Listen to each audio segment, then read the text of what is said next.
सबों को जय यीशु सहाय, प्रेज द लॉर्ड। प्रार्थना तो परिवार फिर से आप सबों का आज की इस आराधना प्रार्थना में प्रभु यीशु मसीह के जीवित और सामर्थी नाम से हम सभी प्रार्थना तो परिवार के भाई बहन मिलकर, साथ में हमारी अगुआ प्रभु की दासी सिस्टर एस्थिर, प्रभु के दास भाई राज, आप सबों का हार्दिक स्वागत करते हैं, हार्दिक अभिनंदन करते हैं। आशा है कि आप सबों पर ईश्वर के अनुग्रह, ईश्वर की कृपा, ईश्वर का प्रेम बना हुआ और आप निरंतर प्रभु के मार्ग पर, उसके आज्ञाओं, उसके शिक्षाओं के अनुसार जीवन जी रहे हैं और प्रभु के प्रेम में बने हुए हैं। प्रभु जो हमसे बेहद प्रेम करते हैं, वह हर दिन हमें अपने पास लेकर आते हैं, अपनी उपस्थिति में लेकर आते हैं और वह हमें अपने जीवन के मार्ग पर ले चलना चाहते हैं। इसके लिए वह हर दिन हमें वो मार्गदर्शन देते हैं, अपने वचनों के माध्यम से, अपने दास दासियों के माध्यम से हमें अपने जीवन की राह को बतलाते हैं, सिखलाते हैं कि हम उनसे वो जीवन को पाएं और हमारा यह जीवन आशीषित हो। तो आइए, जब प्रभु ने अपने अनुग्रह के तहत, अपने प्रेम के तहत हमें अपने पास बुलाया है, तो हम उसकी उपस्थिति में बड़े आनंद के साथ, बड़े विश्वास के साथ आएँ और प्रभु की उपासना करें, प्रभु पर ध्यान लगाएं। तो आज की इस आराधना प्रार्थना में मैं हूँ भाई भूषण, साथ में मेरे दाहिने ओर है भाई रोहित है, बाईं ओर है मेरी धर्मपत्नी बहन अंजना, साथ में है बहन कीर्ति और भाई सुनील। आज की इस आराधना प्रार्थना में आरंभिक प्रार्थना करेंगी बहन कीर्ति, आराधना में अगुवाई करेंगे भाई रोहित और मैं। वचनों को मैं पढ़ूंगा और आज वचनों की उद्घोषणा और अंतिम विशेष आशीष की प्रार्थना होगी प्रभु के दास भाई राज के द्वारा।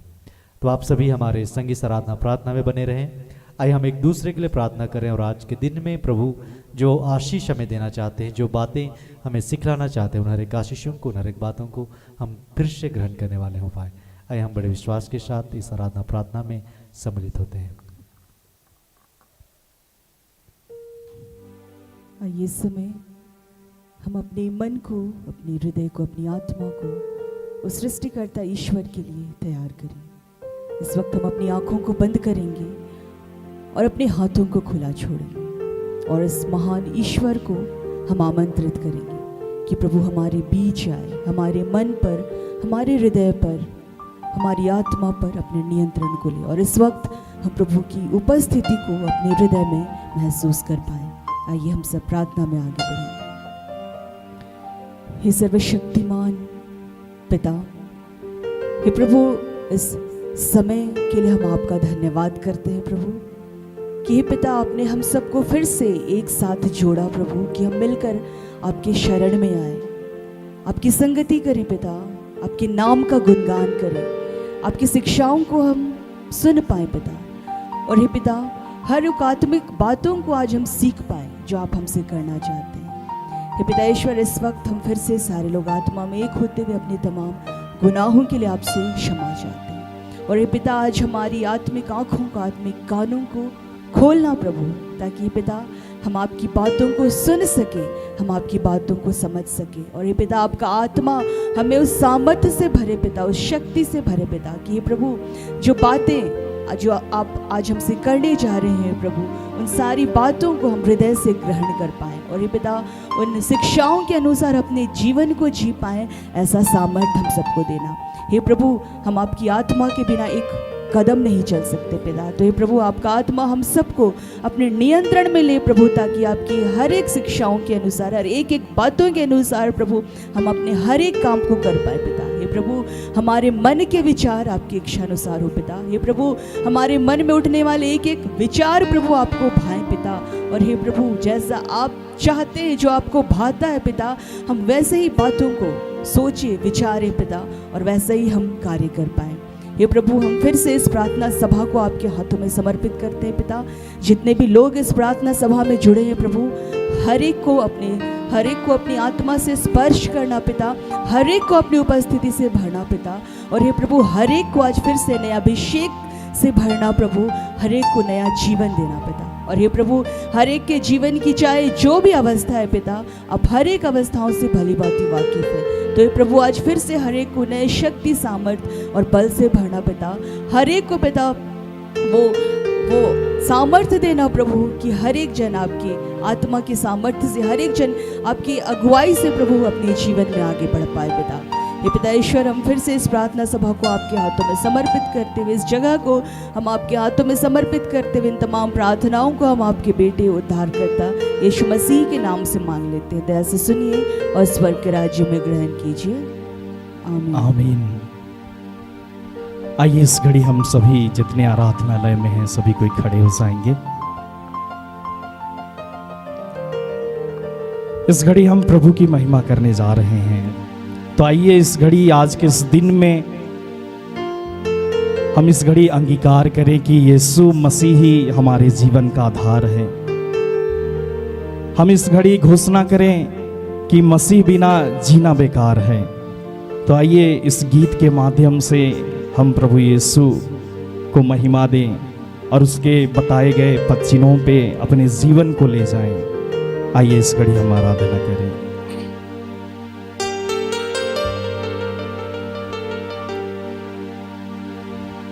जीना मसीह है, मरना नफा है। जीना मसीह है, मरना नफा है। जीना मसीह है, मरना नफा है, ये जीवन तैयार है। जीना मसीह है, मरना नफा है, ये जीवन तैयार है। मसीह बिना जीना बेकार है, वही मेरे जीवन का आधार है। आइए ताली बजाते हुए हम प्रभु की महिमा करें।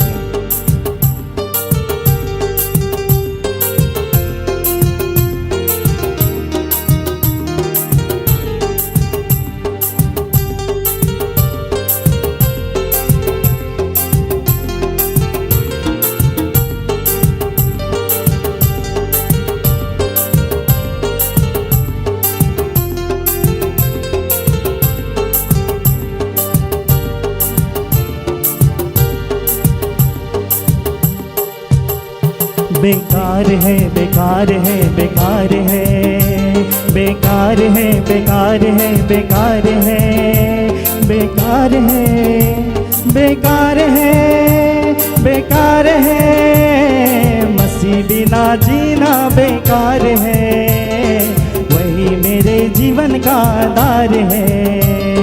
मसीह बिना जीना बेकार है, वही मेरे जीवन का आधार है। मसीह बिना जीना बेकार है, वही मेरे जीवन का आधार है। मसीह बिना जीना बेकार है, वही मेरे जीवन का आधार है। जीना मसीह है, मरना नफा है। जीना मसीह है, मरना नफा है। जीना मसीह है, मरना नफा है।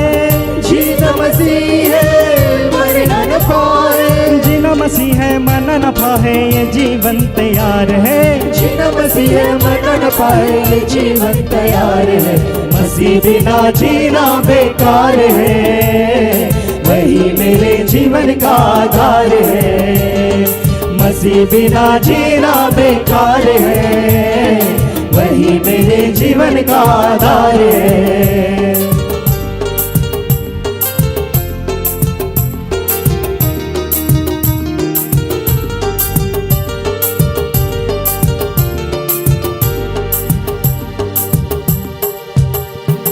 मैं मसीह के साथ चलने लगा, मैं मसीह के साथ चलने लगा। मैं मसीह में हूँ, मसीह मुझ में है। मैं मसीह में हूँ, मसीह मुझ में है। मैं मसीह के साथ चलने लगा, मैं मसीह के साथ चलने लगा। मैं मसीह में हूँ, मसीह मुझ में है। मैं मसीह में हूँ, मसीह मुझ में है। क्योंकि आत्मा बिना जीना बेकार है, वही मेरे जीवन का आधार है।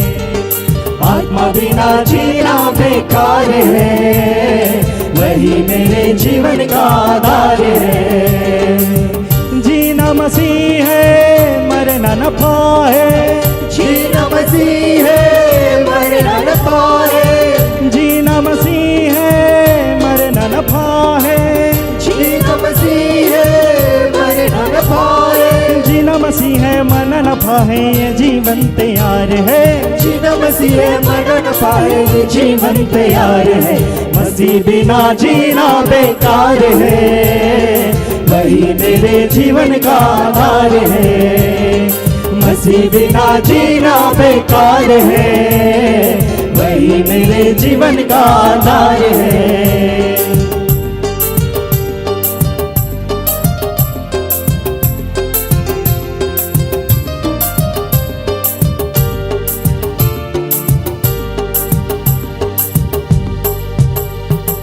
क्रूस उठा के मैं चलने लगा।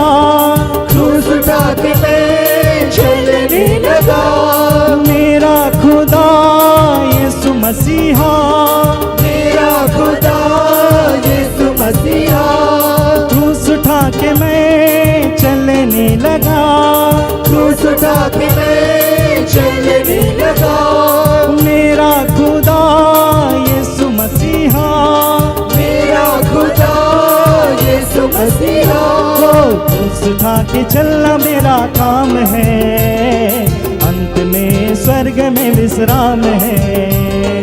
क्रूस उठा के चलना मेरा काम है, अंत में स्वर्ग में विश्राम है। जीना मसीह है, मरना नफा है। जीना मसीह है, मरना नफा है। जीना मसीह है, मरना नफा है। जीना मसीह है, मरना नफा है। जीना मसीह है, मरना नफा है, ये जीवन तैयार है। जीना मसीह है, मरना नफा है, ये जीवन तैयार है। मसीह बिना जीना बेकार है, वही मेरे जीवन का आधार है। मसीह बिना जीना बेकार है, वही मेरे जीवन का आधार। यीशु बिना जीना बेकार है, वही मेरे जीवन का आधार है। पिता बिना जीना बेकार है, वही मेरे जीवन का आधार। आत्मा बिना जीना बेकार है, वही मेरे जीवन का आधार। वचन बिना जीना बेकार है, वही मेरे जीवन का आधार है। वही मेरे जीवन का आधार है, वही मेरे जीवन का आधार है।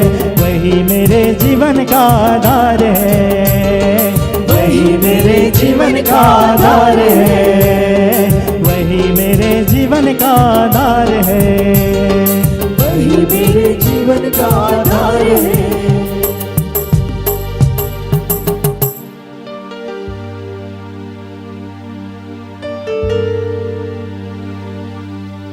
आइए हम फिर से उस परमेश्वर की स्तुति करें जो हमारे जीवन का मालिक, हमारे जीवन का आधार है।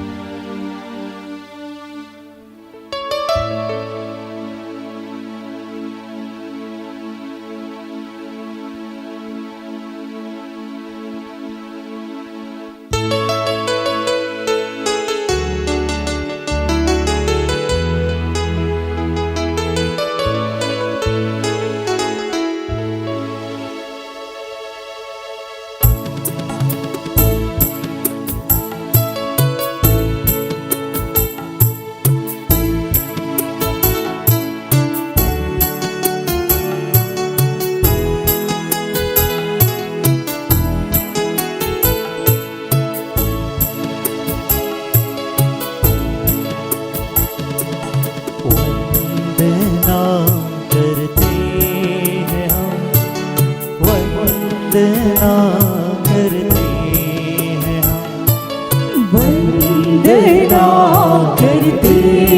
हैं हम, वंदना करते हैं हम, वंदना करते हैं हम,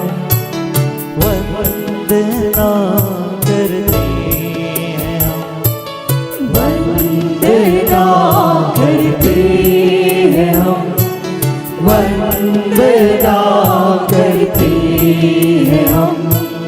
हृदय को तेरे सामने लाकर रखते हैं हम। हृदय को तेरे सामने लाकर रखते हैं हम। वंदना करते हैं हम। वंदना करते हैं हम। वंदना करते हैं हम। वंदना करते हैं हम।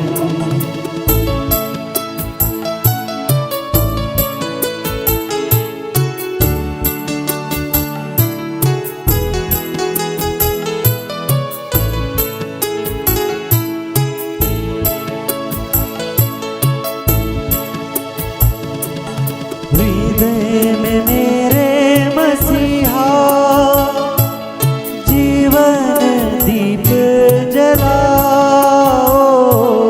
हृदय में मेरे मसीहा जीवन दीप जलाओ। हृदय के पापों को धोकर प्रेम की राह दिखाओ।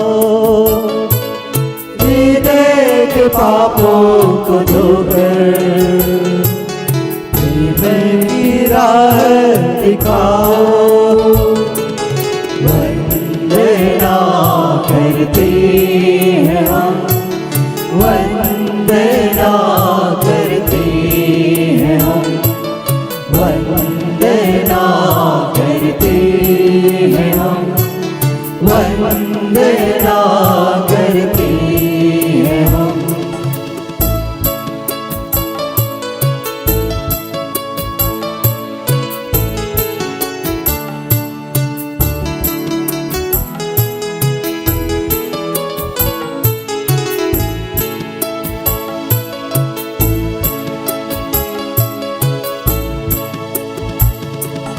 मैं हूँ निर्बल मानव, पापों के सागर में खोया। मैं हूँ निर्बल मानव, पापों के सागर में खोया। अब तुम संभालो यीशु जी, सागर में हूँ खोया। अब तुम संभालो यीशु जी, सागर में हूँ खोया। वंदना करते हैं हम। वंदना करते हैं हम। वंदना करते हैं हम। वंदना करते हैं हम।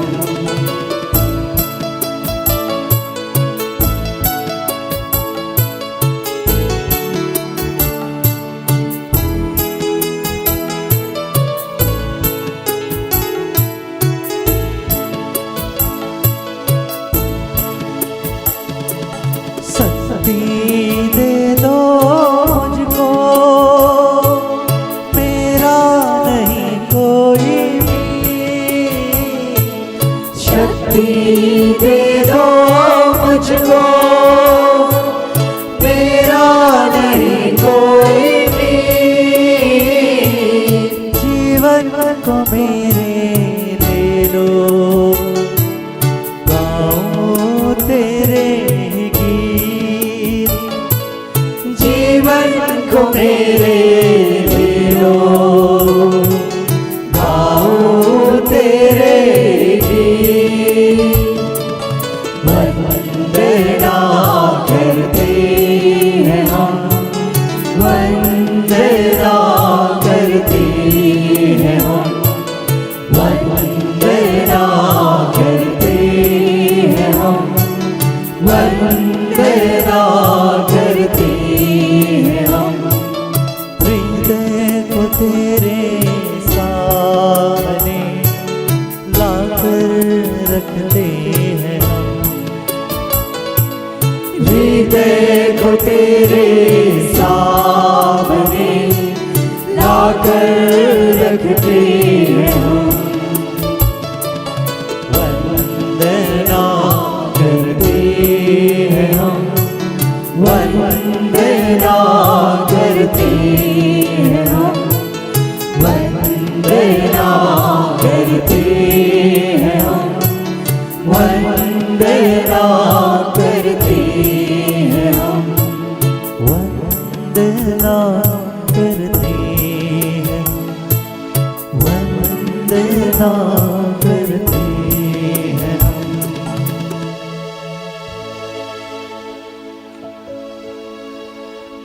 धन्यवाद पिता, तेरी महिमा हो प्रभु, तेरी स्तुति हो, तेरी आराधना प्रभु, तुझे धन्यवाद। फिर से सब कुछ आपके हाथों सौंपते समर्पित करते हुए इस आराधना को, इस प्रार्थना को पिता हम यीशु नाम में आपको चढ़ाते हैं। सुनकर आनंद से अपने स्वर्ग के राज में ग्रहण कीजिए। आमीन। आइए हम आज के लिए ठहराए गए वचन को सुने, जिसे प्रभु ने हमें अपनी बेटी, अपनी दासी, हमारी अगुआ सिस्टर एस्तर के माध्यम से दिया है। आज के लिए ठहराया गया वचन है दूसरा पत्रस अध्याय 3 पद संख्या 15 और 18।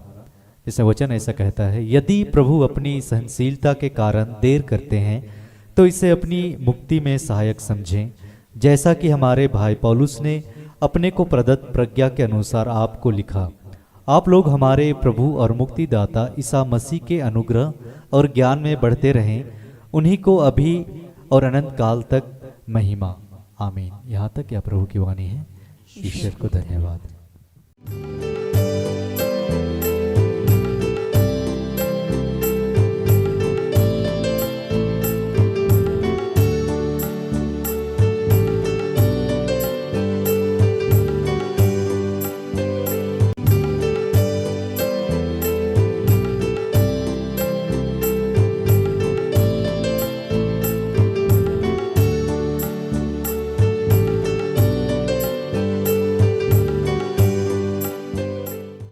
सबों को जय यीशु।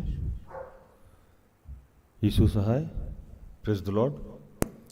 आइए हम लोग प्रार्थना करें कि हे दयालु पिता, हे स्वर्ग और पृथ्वी के सृजनहार, हे हम सबके रचयिता, हम तेरा धन्यवाद करते हैं आज के सुंदर और आशीषित दिन के लिए जो तूने एक नए अध्याय के रूप में हमारे जीवन से जोड़ दिया। धन्यवाद प्रार्थना उद्धव परिवार के लिए, ऐसी जितनी संस्थाएं हैं, सेवकाई है, चर्च है, उन सब के लिए तेरा धन्यवाद। धन्यवाद करते हैं सिस्टर एस्तर के लिए, ऐसे जितने तेरे दास दासी हैं, फादर हैं, पादरी हैं, पास्टर हैं, स्वतंत्र रूप से सेवकाई करते हैं, उन सब के लिए तेरा धन्यवाद करते हैं। धन्यवाद करते हैं पिता कि गर्भ से लेके अब तक तूने हमें संभाला, हमारी छोटी से लेके बड़ी सारी ज़रूरतों को अपने शाही खत्ते खोल के पूर्ण किया। तेरा धन्यवाद करते हैं और धन्यवाद करते हैं प्रभु कि तूने हमें उद्धार का टोप बनाया है, हमें विश्वास का वरदान दिया है और हमें स्वर्ग में ले जाने के लिए निरंतर तैयार करता है पिता, इसलिए तेरा धन्यवाद करते हैं।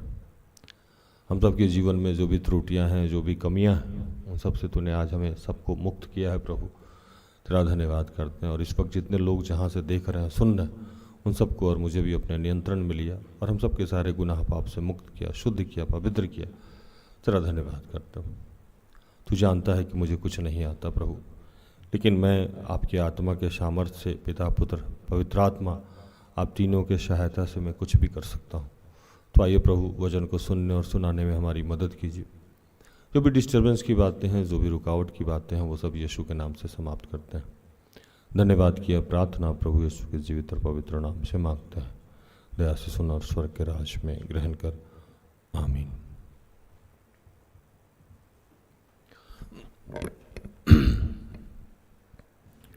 आज जो वचन मिला हम लोगों को वो दूसरा पत्रस अध्याय 3 का 15 और 18।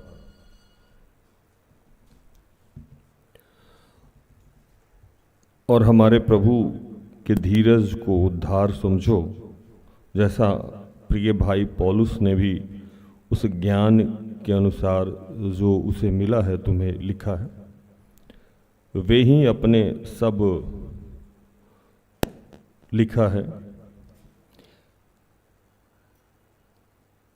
पर हमारे प्रभु उद्धारकर्ता यीशु मसीह के अनुग्रह और पहचान में बढ़ते जाओ और उसकी महिमा अब भी हो और युगानुग होती रहे। आमीन।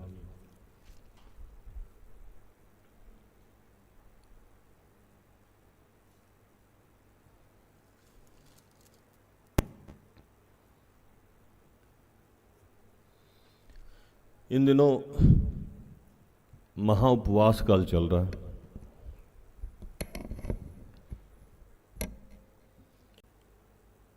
और उपवास काल हमारे पूर्वजों के द्वारा इसीलिए बनाया गया था कि हम सब कुछ भुला के अपने आप को शुद्ध करें, पवित्र करें और यीशु के क्रूसित होने के लक्ष्य को, उद्देश्य को समझ पाएं।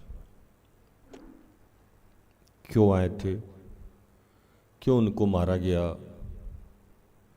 क्यों उनको कोड़े पड़े, क्यों उनको शर्मिंदगी भोगनी पड़ी, उन सबको हम याद करें, रिकॉल करें।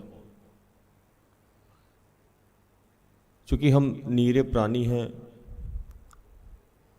संसारिक लोग हैं, जब हम शरीर को धारण करते हैं तो हमारे जीवन में रोज़मर्रा की ज़िंदगी, अभाव, जीवन साथी, बाल बच्चे, परिवार, सगे संबंधी, रिश्ता नाता, शादी ब्याह, लोटा पानी, शैतान ने इतने भरम पाल रखे हैं यहाँ कि हम इन सब चीज़ों से ऊपर उठ के हम जो पृथ्वी पे जिस उद्देश्य से आए थे वो भूल जाते हैं। जो हमारा उद्देश्य है पृथ्वी पे आने का, इस डेरे शरीक में प्रवेश करने का, डेरा बाइबल में शरीर को बोला जाता है, रेंट के घर को डेरा कहते हैं। तो डेरे शरीक में रहने का क्यों हमको यहाँ भेजा गया, ये भूल जाते हैं। जब हम अपने जीवन का उद्देश्य भूल जाते हैं तो यीशु के आने का उद्देश्य कहाँ से याद रहेगा? क्या भूसा?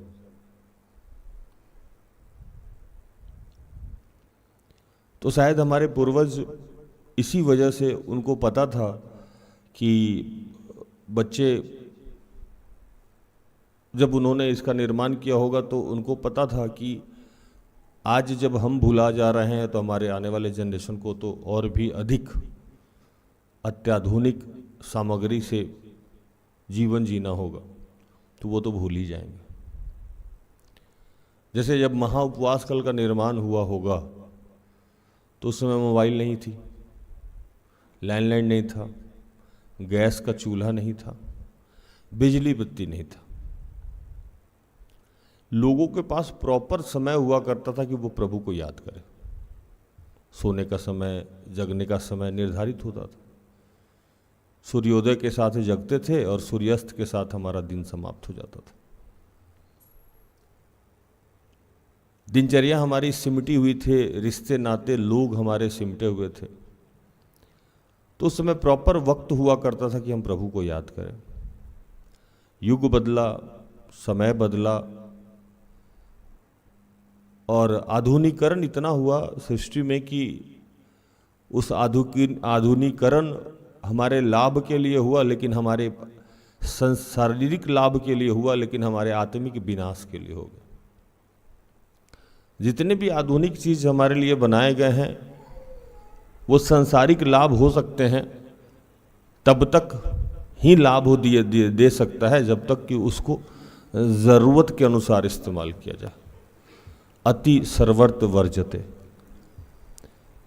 किसी भी चीज़ को जब एक्सेस करेंगे तो वो आपके विनाश का कारण हो जाता। और शायद पूर्वज को ये सब ज्ञान था। उस समय जो भविष्यवक्ता थे, जो सच्चे भविष्यवक्ता थे, बाइबल में दो टाइप के भविष्यवक्ता के बारे में लिखा गया, एक झूठे भविष्यवक्ता, एक सच्चे भविष्यवक्ता। एक झूठे शिक्षक, एक सच्चे शिक्षक, एक झूठे दास, एक सच्चे दास। तो उन लोगों को ये ज्ञान था और इसीलिए शायद हमारे पूर्वज ये समय निकाले कि कम से कम पूरा साल आदमी याद नहीं करेगा तो 365 दिन का 10वांश निकाल के याद किया कि इस समय हम लोग याद करेंगे। और जब आप दूसरे धर्म में भी देखेंगे तो आजकल रोजा चल रहा है, तो वहां भी रोजा की परंपरा बनाई हुई है। हर धर्म में साल का कुछ महीना ऐसे बनाया गया है कि उस समय हमारे पूर्वजों ने तय किया कि सारा कुछ छोड़ के आप अपने आप को जाने, अपने अंदर जो आत्मा है उसको पहचाने और जो आप पृथ्वी पे किस उद्देश्य से आए हैं इसको जाने।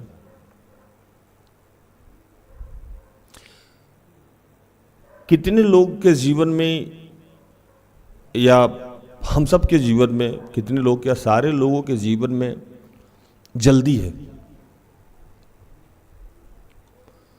सब कुछ जल्दी चाहिए हमको।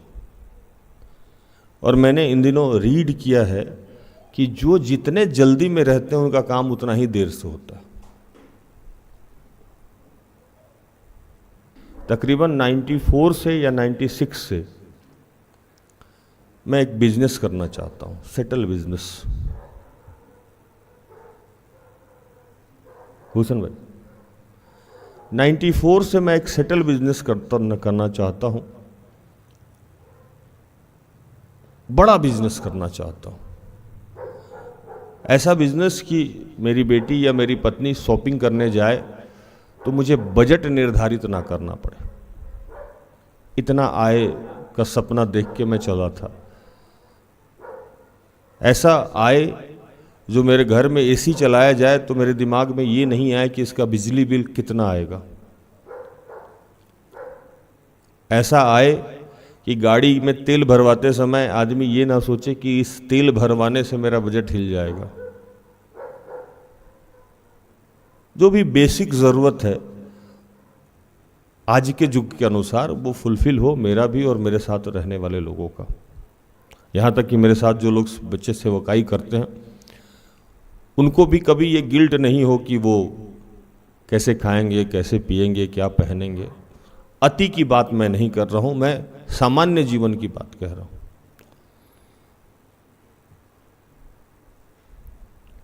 लेकिन ये हो ना सका।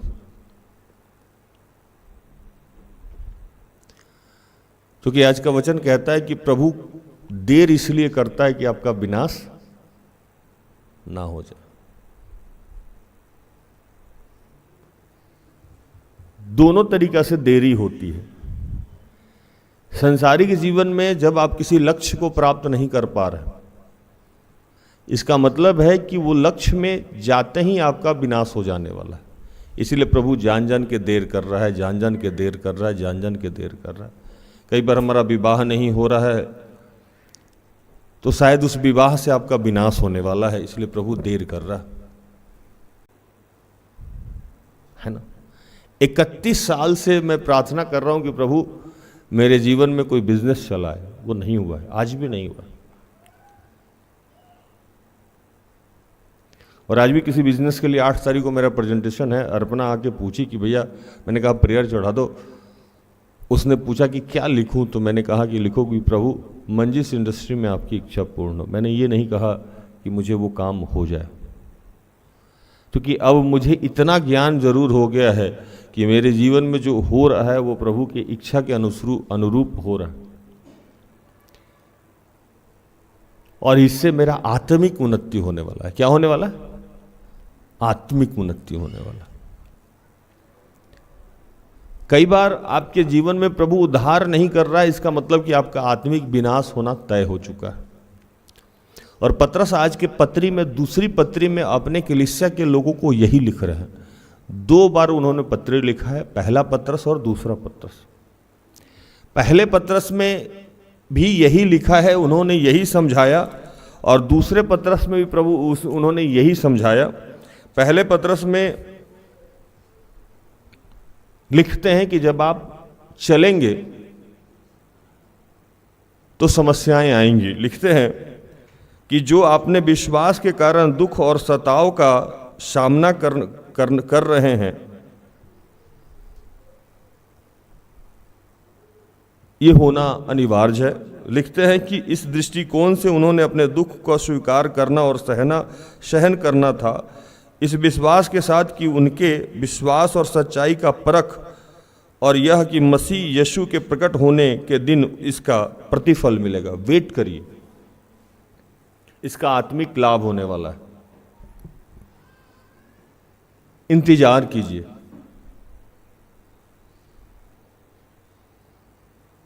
वेट किया कीजिए। जितने लोग जल्दी में हैं उनके जीवन में ज्यादा समस्या है। एक घटना मैंने आपको ये बताई कि 94 से जब मैं होश में आया, 10, 12, 90 मतलब लगभग उस समय 8, 9 या 10 पास किया होगा, तो उस समय से मैं चाह रहा था कि कोई सेटल बिजनेस हो। 8वीं और 9वीं से मैं बिजनेस कर रहा हूँ। 29 की उम्र में जब मैं था तो घर चलाता था, मेरे माध्यम से प्रभु घर चलाता था। राशन कहाँ से आएगा, किराया कहाँ से जाएगा, रिश्तेदार के यहाँ शादी है तो वो पैसा कहाँ से आएगा। और उस समय से ये मेरी हार्दिक इच्छा थी कि प्रभु सेटल कर दो, मुझे सेटल कर दो। और इसी चक्कर में मैं पढ़ नहीं पाया, क्योंकि मैंने अपने आप को डाइवर्ट कर लिया कि पैसे की ज़रूरत है, घर चलाना है, परिवार चलाना है। क्या अच्छा क्या बुरा पता नहीं, लेकिन ये उम्र के इस पड़ाव में आके मैं खुश हूँ कि प्रभु ने मुझे वो दिया जो मैंने कभी सोचा भी नहीं था।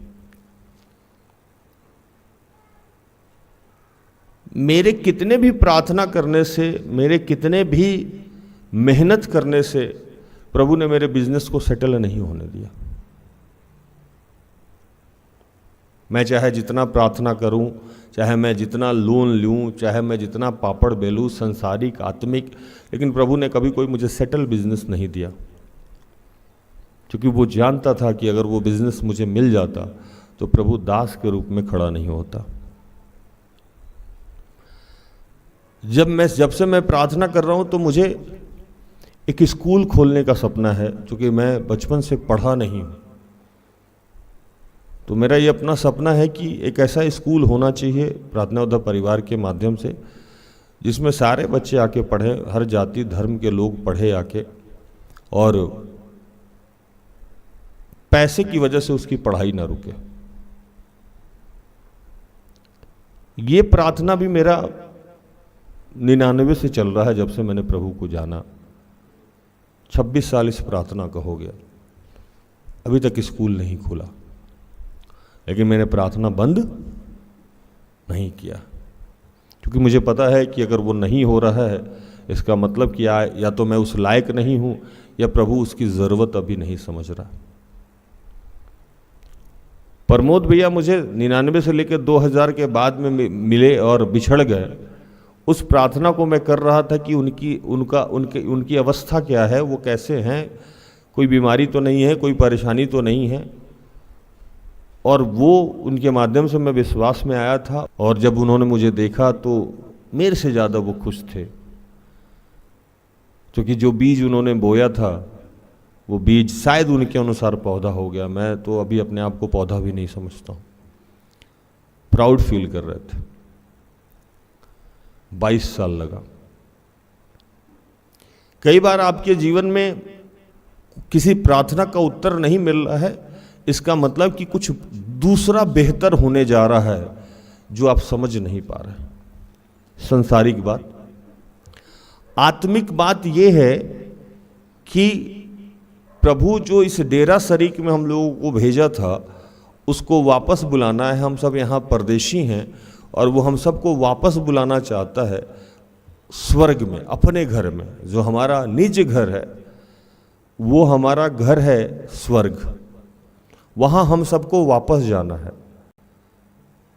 और हम अपने दिनचर्या में ये इस कदर खो गए हैं, बर्थडे मनाने में, खाना खाने में, सगाई में, लोटा पानी में, बच्चे में, नौकरी में, कि ये हमें याद ही नहीं रहा कि हमें स्वर्ग भी जाना है, या आत्मिक रूप से हमारा जीवन कैसा होना चाहिए।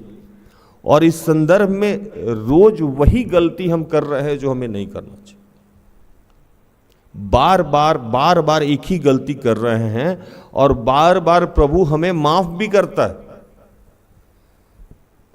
माफ इसलिए वो करता है क्योंकि वो जानता है कि अगर इसको छोड़ दिए तो ये नाश हो जाएगा, इसका विनाश हो जाएगा, इसीलिए वो बार बार माफ कर रहा है। और इस वजह से हम समझ रहे हैं कि नहीं, हम ठीक हैं, हम अपने गलती को भी अब सही समझने लगे हैं, हम अपने गलत को भी सही समझने लगे हैं। हालांकि प्रभु इसलिए विलंब कर रहा है कि हमारी आत्मिक उन्नति हो जाए, थोड़ा छोड़ दे, थोड़ा छोड़ दे, थोड़ा छोड़ दे, लेकिन हम अपने जीवन में आज बदलने को तैयार नहीं।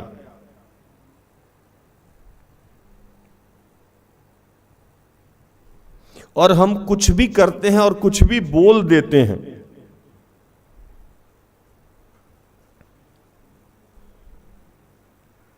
और हम भूल गए कि यीशु के माध्यम से हमको मोल लेके खरीदा गया। क्या करके खरीदा गया? मोल लिया गया। मतलब हमारा और आपका जो उद्धार हुआ है, इसके लिए यीशु को कुर्बान किया गया, यीशु को बेच दिया गया। यीशु को कौन बेच दिया था? यीशु को बेच दिया था कोई आदमी, आपको शायद भूल गए आप लोग बाइबल। यीशु को चंद सिक्के में उनके शिष्यों ने बेच दिया था। क्या नाम था उस शिष्य का? यूदस। थोड़ा सा सिक्का लिया, उनको बेच दिया और अरेस्ट करवा दिया। और वो जानते हुए भी अरेस्ट हो गए, क्योंकि उनको पता था कि जब तक हम अरेस्ट नहीं होंगे, हमें मारा पीटा नहीं जाएगा, तब तक हमारी और आपकी माफ़ी नहीं होगी। क्योंकि हम इस लायक ही नहीं है कि हमको सीधे तौर पे ईश्वर से माफ़ी मिल जाए। तो वो माध्यम उनको बनना था। और हम इतने हठीले और ढीठ हो गए हैं कि हम कुछ भी बोलते हैं, कुछ भी करते हैं। एक वचन पढ़िए, दूसरा पत्रस 2:10। विशेष करके उन्हें जो अशुद्ध अभिलाषाओं के पीछे शरीर के अनुसार चलते और प्रभुता को तुच्छ जानते हैं, वे ढीठ और हठी हैं और ऊंचे पद वालों को बुरा भला कहने से नहीं डरते। विशेषकर उन्हें जो अशुद्ध अभिलाषाओं के पीछे शरीर के अनुसार चलते हैं और प्रभुता को तुच्छ जानते हैं। प्रभुता समझते हैं आपके जो सीनियर्स हैं, जो जिनको प्रभु ने ये नियुक्त किया है आपके ऊपर प्रभुता करने के लिए, उनको आप तुच्छ जानते हैं और आपको लगता है कि आप जो कर रहे हैं वही सही है। और आप उन्हीं के खिलाफ कुछ भी बोल रहे हैं। आप शायद भूल गए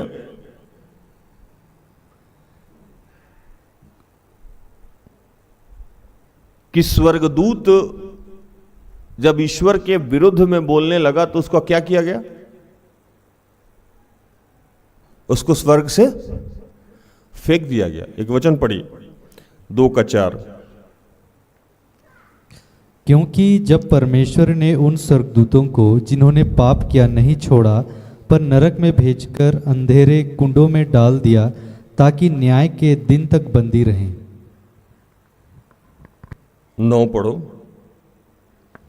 तो प्रभु भक्तों को परीक्षा में से निकाल लेना और अधर्मियों को न्याय के दिन तक दंड की दशा में रखना भी जानता है। तो सोचिए कि जब स्वर्गदूत की ऐसी दशा हुई, जो दिन रात ईश्वर के समक्ष रहता था, जब वो ईश्वर के विरुद्ध चलना शुरू कर दिया और प्रभु जान लिया कि इसमें घमंड हो गया है, तो उसको वो स्वर्ग से फेंक दिया।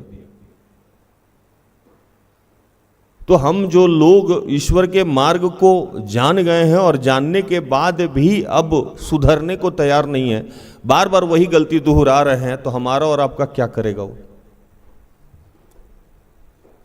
लेकिन फिर भी वो धीरज धरे हुआ है ताकि हम सुधर जाएं। और उसके धीरज को, उसके पेशेंस को आप उसकी मूर्खता समझ लेते हैं, या ये समझ रहे हैं कि उसको नहीं पता। जैसे हमारे जूनियर्स जो हैं, जिनकी गलती को अगर हम बार बार माफ कर रहे हैं या इग्नोर कर रहे हैं तो उनको ये लगे कि भैया दीदी मूर्ख हैं या इनको पता ही नहीं है। ऐसे ही कुछ लोगों को लगता है कि प्रभु को यह पता ही नहीं है या प्रभु ये ध्यान ही नहीं दिया है। क्या पूछ?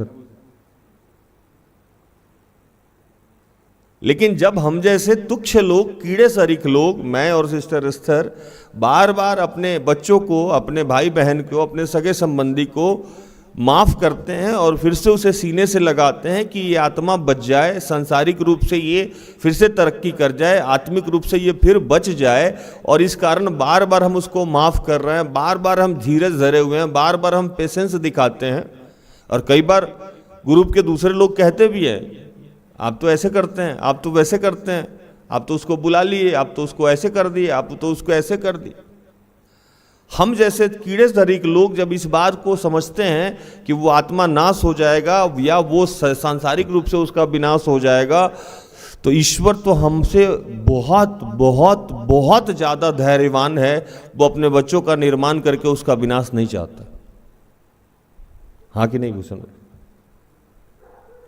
वो बार बार हमारी कमियों को नज़रअंदाज कर रहा है, बार बार हमें माफ़ कर रहा है, इसलिए कि हमको स्वर्ग मिले।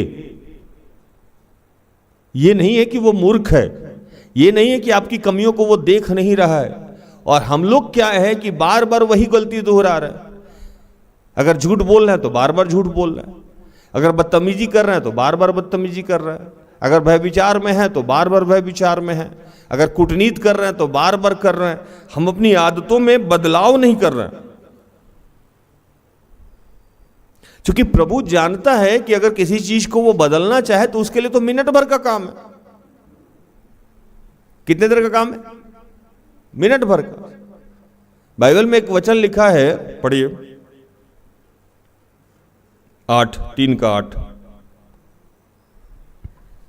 हे प्रियो, यह बात तुमसे छिपी ना रहे कि प्रभु के यहाँ एक दिन 1000 वर्ष के बराबर है और 1000 वर्ष एक दिन के बराबर है। एक दिन 1000 वर्ष के बराबर और 1000 दिन एक वर्ष के बराबर। प्रभु अगर मेरा बिजनेस सेटल करना चाहे तो उसके लिए एक दिन का काम है। हम 1000 दिन से लगे हुए हैं, वो एक दिन में कर देगा। और नहीं करना चाहे तो एक दिन का काम 1000 दिन में नहीं करेगा वो, है ना? लेकिन प्रभु कह रहा है कि हम कुत्ते की तरह हो गए। कैसे होगा? कुत्ते की तरह। पढ़िए एक वचन, 2:22। उन पर यह कहावत ठीक बैठती है कि कुत्ता अपनी छांट की ओर और नहलाई हुई सुअरिन कीचड़ में लौटने के लिए फिर चली जाती है। कुत्ता अपनी छांट की ओर और नहाई हुई सुअरिनी अपनी कीचड़ की ओर। कुत्ता और सुअर दोनों से संबोधित किया जा रहा है वैसे लोगों के लिए जो बार बार बार बार एक ही गलती दोहराते हैं।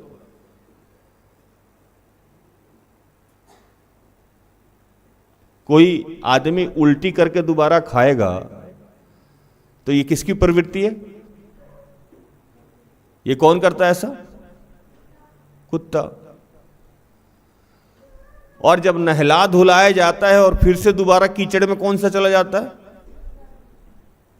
तो हम यीशु के लहू के द्वारा क्या किए गए हैं? नहलाए गए हैं, शुद्ध किए गए हैं, और हम फिर पुरानी अवस्था में चले जा रहे हैं। फिर प्रभु निकाल के नहला दे रहा है, फिर हम जाके कीचड़ में चले जा रहे हैं। फिर वो नहला दे रहा है, फिर हम कीचड़ में चले जा रहे हैं। तो हम किसकी तरह हो गए? सुअर की तरह। तकरीबन 11-12 साल तो मैं सेवकाई कर रहा हूं बोल के, और मुझे लग रहा है कि किसी लोगों को 12 साल से मैं एक ही बात कहता हूं। आके फिर सॉरी बोलता है, फिर वही काम करता है, फिर सॉरी बोलेगा, फिर वही काम करेगा। गुस्सा नहीं करना, फिर वही करेगा। झूठ नहीं बोलना, फिर वही करेगा। बदतमीजी नहीं करना, फिर वही करेगा। आलस नहीं करना, फिर वही करेगा। 4 दिन तक सीधा चलता है, फिर वही चलता है। प्रभु कह रहा है कि धीरज हम इसलिए धरे हुए हैं, आपको दंडित इसलिए नहीं कर रहे हैं कि हम आपसे प्यार करते हैं और आपको हमको स्वर्ग पहुंचाना है। आप इसको हल्के में मत समझिए। मतलब आपको लग रहा है, क्योंकि हमारा जो आशीष है लिखता है कि हमारे प्रभु और उद्धारकर्ता मसीह का अनुग्रह और पहचान में बढ़ते जाओ, उसकी महिमा अभी है और युगानुयुग है। वो महिमा अभी ले रहा है, दिखा रहा है, आपको माफ कर रहा है, रोज माफ कर रहा है, 7 को 70 से गुना करके माफ कर रहा है। वो 7 से 70 को गुना करने का मतलब होता है 449 बार। एक दिन में आप 449 बार गलती कर रहे हैं, प्रभु माफ कर दे रहे। जो उसने सिखाया वो खुद भी करता है ना। और आप समझ रहे हैं कि वो बेवकूफ है, आप समझ रहे हैं वो मूर्ख है। नहीं भैया, वो मूर्ख नहीं है, वो बेवकूफ नहीं है। लिखता है एक वचन में कि मैं अंधा नहीं हूं कि मुझे दिखाई नहीं देता है, मैं बहरा नहीं हूं कि मुझे सुनाई नहीं देता है। ये अंत का समय है। कुछ लोगों को लगता है कि बहुत पहले मेरे दादा दादी मर गए, पापा नाना नानी मर गए, तो हम भी मर जाएंगे। बहुत सारे लोगों को लगता है कि स्वर्ग है ही नहीं, बहुत सारे लोगों को लगता है कि पुनरुत्थान है ही नहीं, बहुत सारे लोगों को न्याय है ही नहीं। एक जगह मैं कहीं कोटेशन पढ़ रहा था, उसने लिखा कि शरीर को तो यहां जला दिया जाता है, दफना दिया जाता है, बहा दिया जाता है, और आत्मा स्वर्ग में चला जाता है, तो नरक में किसको डाला जाएगा। मैंने कहा ऐसे शिक्षक भरे पड़े जो ये फैला रहे हैं कि स्वर्ग नरक नाम का कोई चीज नहीं है। आत्मा तो ईश्वर के पास चला जाएगा। आत्मा, चूंकि आत्मा ईश्वर से निकला है तो ईश्वर के पास चला जाएगा, और शरीर यहां जल के गल जाएगा। तो नरक और स्वर्ग किसके लिए बना है? नरक में कौन जाएगा? भूषण भाई, दंड किसको दिया जाएगा? तो प्रभु ऐसे लोगों को कहते हैं कि झूठे सेवक से अपने आप को बचाएं। पढ़िए 2 पहला पत्रस 2:1। जिस प्रकार उन लोगों में झूठे भविष्यवक्ता थे, उसी प्रकार तुम में भी झूठे उपदेशक होंगे, जो नाश करने वाले पाखंड का उद्घाटन छिप छिप कर करेंगे, और उस स्वामी का जिसने उन्हें मोल लिया है इनकार करेंगे, और अपने आप को शीघ्र विनाश में डाल देंगे। कह रहे हैं कि ऐसे शिक्षाओं से, ऐसे लोगों से आप अपने आप को अलग रखें, क्योंकि जो सड़ा हुआ चीज आपके अंदर है, उसको यीशु मसीह के नाम से काट के निकाल दिया गया। आप फिर से सड़ने लगे, फिर से वही सड़सड़ाहट है, वही सड़ा हुआ शरीर, वही मन, वही आत्मा, वही बोली लेके आप फिर से दोबारा वही गलती बार बार कर रहे हैं, बार बार कर रहे हैं, बार बार कर रहे हैं। और आप अपेक्षा भी रख रहे हैं कि सामने वाला आपको माफ करे।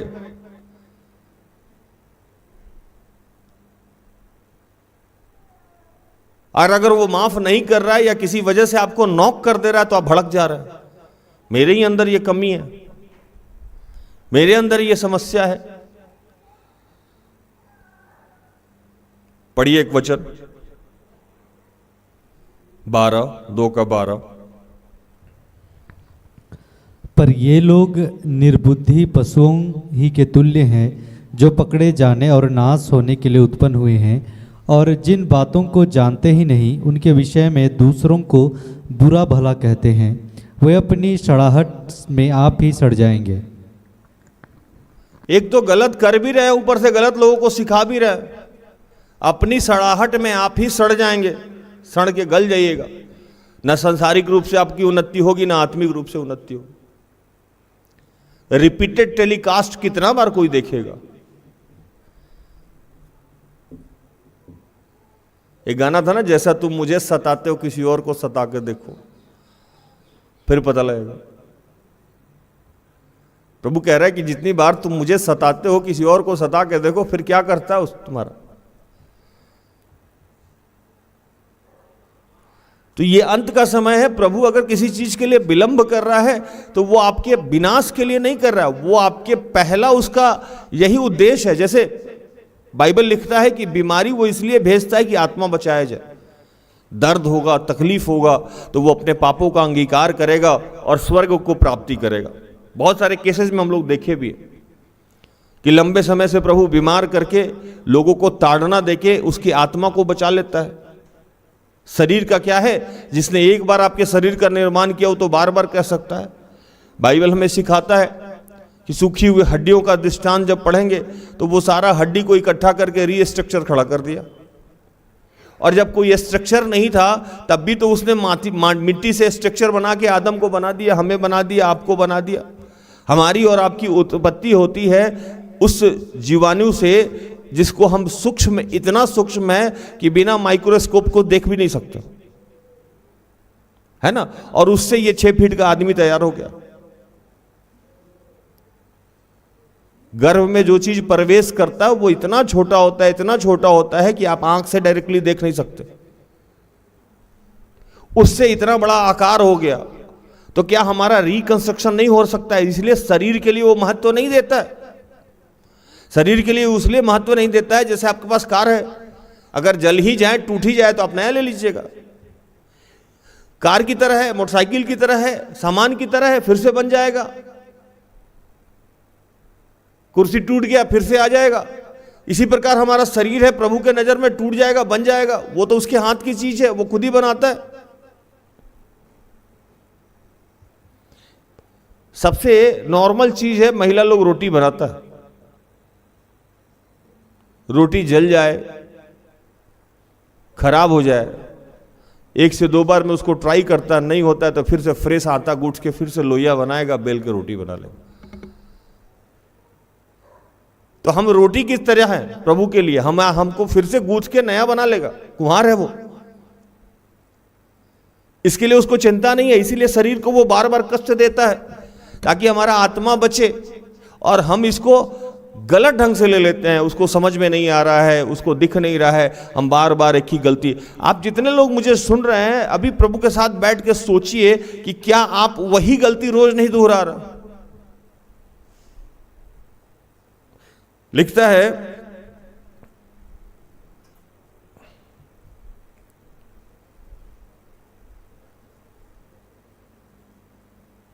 तेरह 14 पढ़ो, 2 का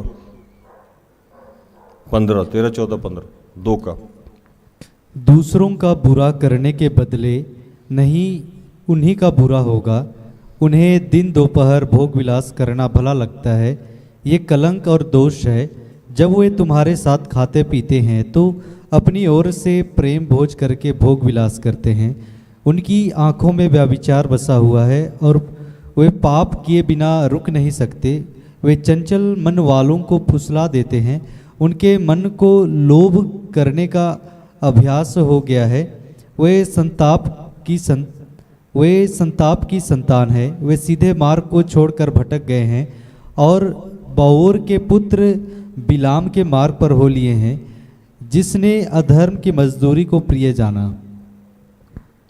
कह रहे हैं कि आप बार बार वही काम कर रहे हैं, बार बार वही काम कर रहे हैं, वही गलती कर रहे हैं, उन्हीं लोगों के साथ संगति कर रहे हैं, वही बिहेवियर, सब कुछ वही है। चेंज नाम का कोई चीज ही नहीं है। फिर शाम में प्रार्थना कर लेते हैं, फिर क्षमा मांगते हैं, फिर फ्रेश हो जाते हैं, फिर सॉरी बोलते हैं, फिर उठ जाते हैं। थकते नहीं हैं आप।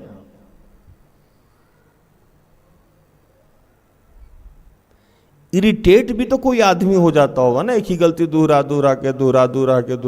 के एक ही काम बार बार करके बार बार सॉरी बोलने में लज्जा नहीं आती है। गलतियां हमसे भी होती है, सिस्टर एस्टर से भी होती है, लेकिन उसकी संख्या भी तो घटनी चाहिए ना आपके जीवन में। आप जब यीशु मसीह को नहीं जानते थे, चलो आप गलती करते थे, उस समय आप 1000 गलती करते थे। यीशु मसीह को आपने जाना, 6 महीना साल भर तक कोई गलती नहीं किया, और थोड़े दिन बाद जब आप यूज्ड टू हो गए तो फिर से अब आप 2000 गलती कर रहे हो। तो इससे तो अच्छा था पहले ही थे आप। फिर आप सॉरी बोलते हो, फिर नेक्स्ट डे 1000 गलती कर रहे हो, फिर सॉरी बोलते हो, फिर नेक्स्ट डे 1000 गलती करते हो। इससे तो अच्छा था कि आप यीशु को नहीं जानते। क्योंकि नहीं जानने पे आप अगर गलती करते तो ज्यादा बेहतर था, प्रभु को कम बुरा लगता। अब आप जान के जब गलती कर रहे हो तो प्रभु को ज्यादा दर्द हो रहा है। एक वचन पढ़िए, 19, 20, 21। वे उन्हें स्वतंत्र करने की प्रतिज्ञा तो करते हैं, पर आप ही सड़ाहट के दास हैं, क्योंकि जो व्यक्ति जिससे हार गया है वह उसका दास बन जाता है। जब वे प्रभु और उद्धारकर्ता यीशु मसीह की पहचान के द्वारा संसार की नाना प्रकार की अशुद्धता से बच निकले और फिर उसमें फंसकर हार गए, तो उनकी पिछली दशा पहली से भी बुरी हो गई है, क्योंकि धर्म के मार्ग का ना जानना ही उनके लिए इससे भला होता कि उसे जानकर उस पवित्र आज्ञा से फिर जाते जो उन्हें सौंपी गई थी। कह रहा है कि अच्छा होता आप धर्म का मार्ग नहीं जानते, ये आपके लिए भला होता।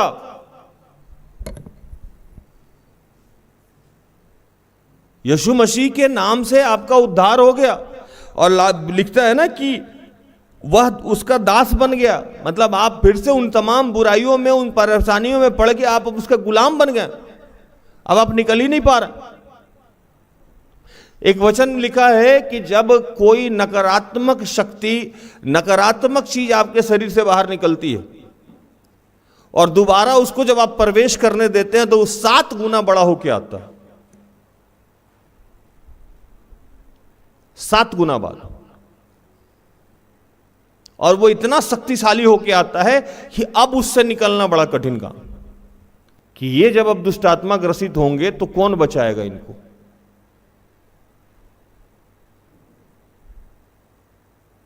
क्योंकि इस बार जिस चीज से आप मुक्त हो गए हैं और वही गलती अब जान के दोहरा रहा है।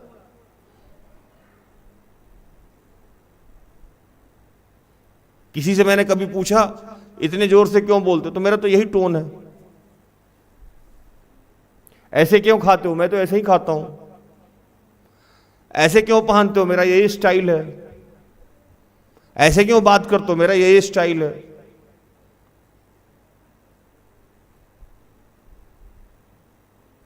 यीशु मसीह में हम नई सृष्टि है।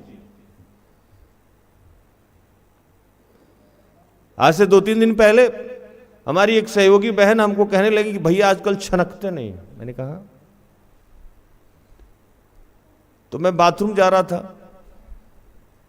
तो वो कहने लगी पहले जैसे तावा पे पानी छिटने पे छन्न से आवाज आता था ना, भैया पहले गुस्सा करते थे, आजकल बदलाव हो रहा। प्रभु को महिमा मिले कि प्रभु मुझे धीरज दे रहा, पेशेंस दे रहा। गुस्सा करने की प्रवृत्ति कम हो रही है, अशब्द कम बोलता हूं मैं। वही बच्चे जिसको मैं 4 साल पहले बर्दाश्त नहीं कर पाता था, अब बर्दाश्त करता हूं। वही बच्चे जो पहले मुझे मन करता था थप्पड़ मार लेने का, अभी मुझे गले से लगाता हूं मैं उनको। क्या है ये? प्रभु मुझे नया करने की प्रक्रिया में डाल के रखा है, और मैं धन्य हूं इस स्तर के लिए और प्रभु के लिए कि निरंतर वो मुझे संभाल के आगे बढ़ा रही।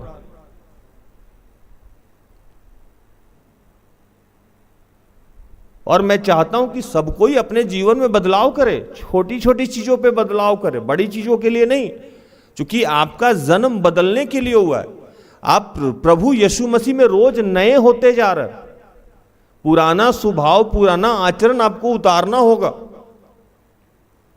अगर इस पे आप प्रयासरत नहीं हैं तो इसका मतलब कि आपको जो मोल लिया गया है, जो आपका उद्धार हुआ है, उस पे काम नहीं कर रहे हैं आप। प्रभु बोल रहा है क्योंकि धर्म के मार्ग को ना जानना, डालो इसको 21, पहला पतरस 2:21, क्योंकि धर्म के मार्ग को ना जानना ही उनके लिए इससे भला होता कि उसे जानकर उस पवित्र आज्ञा से फिर जाते हो जो उन्हें सौंपी हुई है। आपको जो पवित्र आत्मा के द्वारा, पवित्र लोग के द्वारा, प्रभु यीशु मसीह के द्वारा जो नई आज्ञा सौंपी गई है, इससे जब आप फिर रहे हैं, इससे बेहतर होता कि आप प्रभु को जानते ही नहीं, अब जान के आप गलती कर रहे हैं। और उसके ठीक वचन में लिखा है कि जो जान जान के ये काम कर रहा है और निरंतर कर रहा है, प्रभु उनको कुत्ता और सूअर के नामकरण किया है। फिर आप 22 पढ़ेंगे तो लिखता है कि उन पर यह कहावत ठीक बैठती है कि कुत्ता अपनी छांट और नहलाई हुई सुअरनी अपनी कीचड़ में लौट लेटने के लिए फिर चली जाती। अभी कुछ दिनों पहले मैंने किसी को कहा कि उसने कहा कि मुझे कुछ सामान खरीदना है आउट ऑफ स्टेशन, मैं दूसरे शहर में, वैसे भी मैं कहीं से रहता हूं तो पेमेंट मैं करता हूं QR से ही, ऑनलाइन पेमेंट।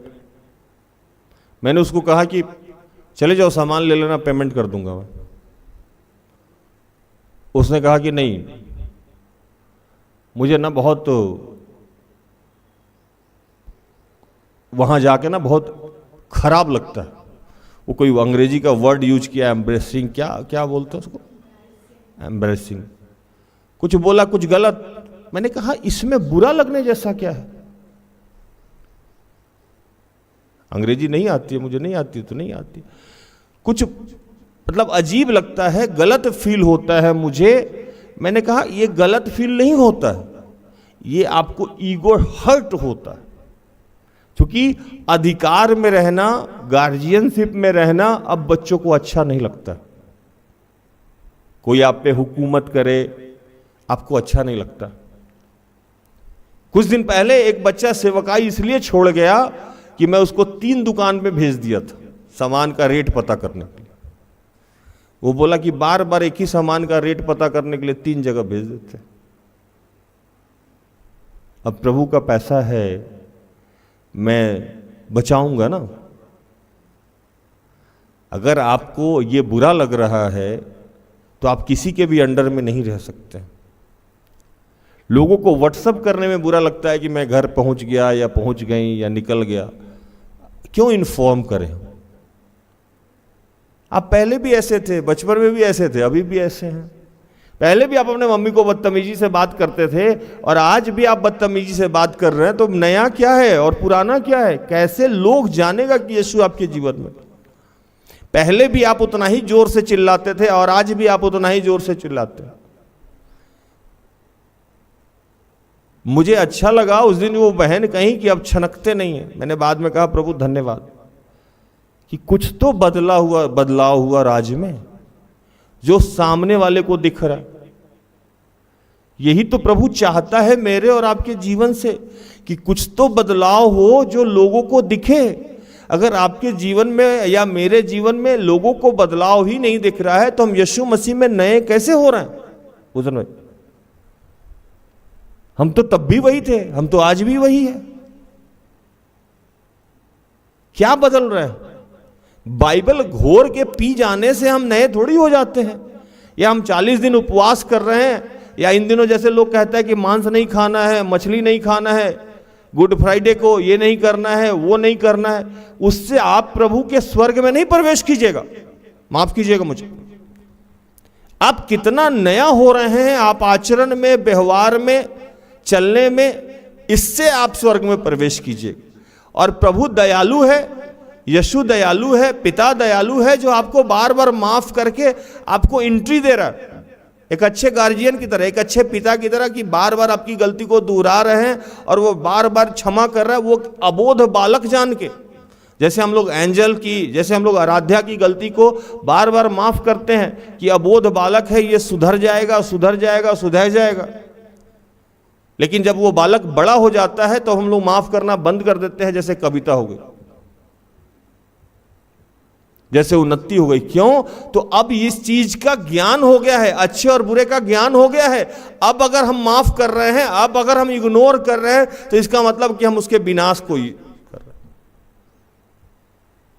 जब तक वो एंजल थी तब तक वो अनजाने में कर रही थी। जब वो उन्नति हो गई, कविता हो गई, अप्पू हो गया, अब वो जान के कर रहा।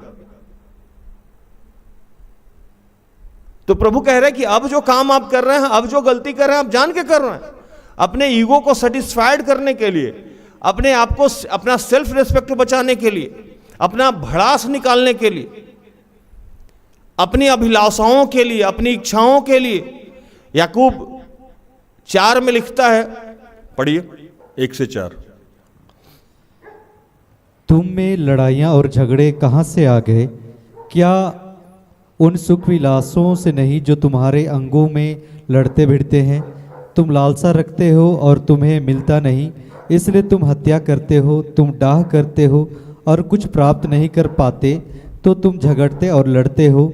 तुम्हें इसलिए नहीं मिलता कि मांगते नहीं। तुम मांगते हो और पाते नहीं, इसलिए कि बुरी इच्छा से मांगते हो ताकि अपने भोग विलास में उड़ा दो। हे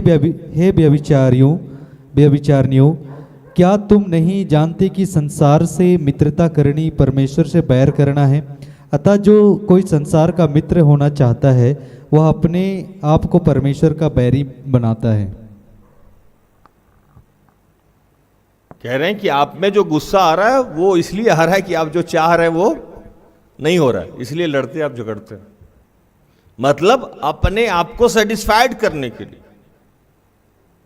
इसीलिए आपको रूल रेगुलेशन पसंद नहीं है, इसीलिए आप लोग को डिसिप्लिन पसंद नहीं है, टाइम पे जगना पसंद नहीं है, टाइम पे खतना। अब जीवन को ऐसे जीना नहीं चाह रहा, क्योंकि किसी भी आदमी को सिस्टम में बांधना, जो आदमी सिस्टम में बंधने को तैयार नहीं है वो कैसे राइज कर जाए। इसीलिए यही जान के तो प्रभु ने मूसा को सबसे पहले नियम दिया, 10 आज्ञा दिया कि इसमें बांधो, ये जानवर हैं, खुला छोड़ने पे भाग जाएंगे। जानवर को क्यों बांध के रखा जाता है?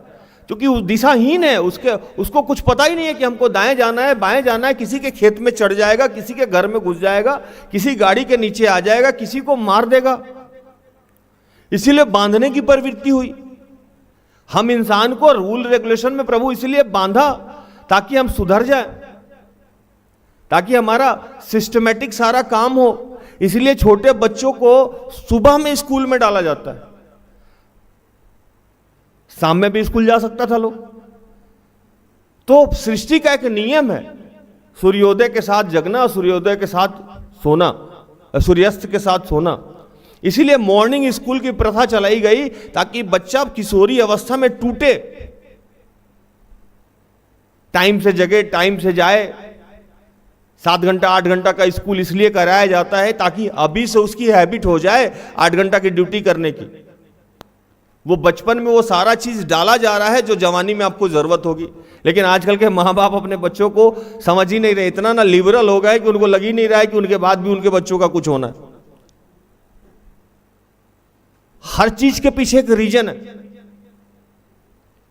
और हम सिर्फ अपने सुख, अपने विलास, अपनी इच्छाओं के लिए सारे रूल को तोड़ रहे हैं। वचन लिखा है कि तुम्हारी स्वतंत्रता तुम्हारे विनाश का कारण ना बन जाए। आज वही हो गया। कभी कभी तो मुझे लगता है कि यीशु ने जो आज्ञा को सम्माहित कर दिया, ईश्वरीय प्रेम और पड़ोसी प्रेम, ये गलत तो नहीं हो गया, पहले ही वाला सही था। इतना ना लिबरल कर दिया इस चीज को कि हम लोग सब कुछ छोड़ दिए। प्रभु कह रहा है ये महा उपवास काल चल रहा है, इसमें कम से कम समझिए कि आपका विनाश होगा कि विकास होगा, आत्मिक रूप से या सांसारिक रूप से। आपके जीवन में अगर कोई बदलाव हो नहीं पा रहा है, इसका मतलब कि आप चाह नहीं रहे हैं। परसेंटेज आप 1% तो चाह के बदल ही सकते हैं। एक वचन पढ़ी, दूसरा पत्रस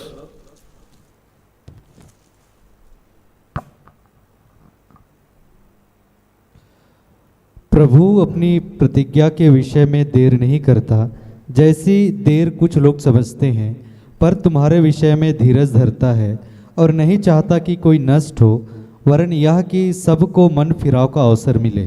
10 परंतु प्रभु का दिन चोर के समान आ जाएगा।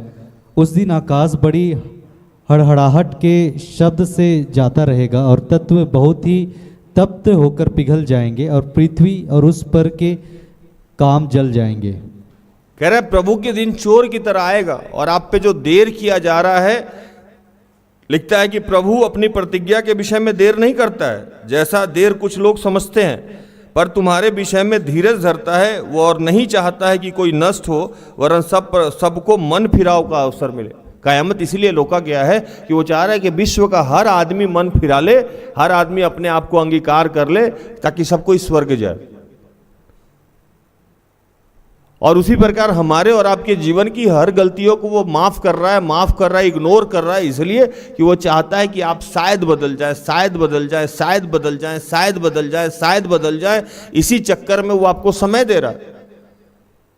और आपको लग रहा है कि वो मेरा तो ये स्टाइल है, हम तो घूस लेंगे तो लेते ही रहेंगे, प्रभु थोड़ी देख रहा है। हम तो चोरी करेंगे तो हम तो करते ही रहेंगे, हम तो गुस्सा करेंगे तो हम तो करते ही रहेंगे, हम बदतमीजी करेंगे तो करते ही रहेंगे, क्या फर्क पड़ता है।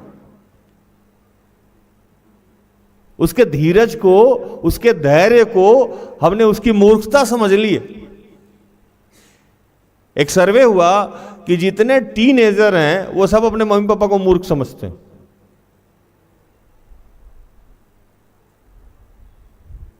सब टीनेजर मतलब 22 साल के 20 साल के बच्चे, 7 से लेके 20 साल के बच्चे अपने माँ बाप को क्या समझते हैं? मूर्ख। इनको कुछ समझ में नहीं आता, इनको कुछ पता ही नहीं है। और कुछ लोग बदल जाता है और कुछ ऐसे भी प्राणी पाए जाते हैं जो जीवन भर अपने सीनियर्स को मूर्ख समझते हैं। वैसे ही हम लोग जब तक प्रभु को नहीं जानते थे तब तक तो ठीक था, लेकिन अगर जानने के बाद भी हम ईश्वर को मूर्ख समझ रहे हैं तो कितनी अजीब बात।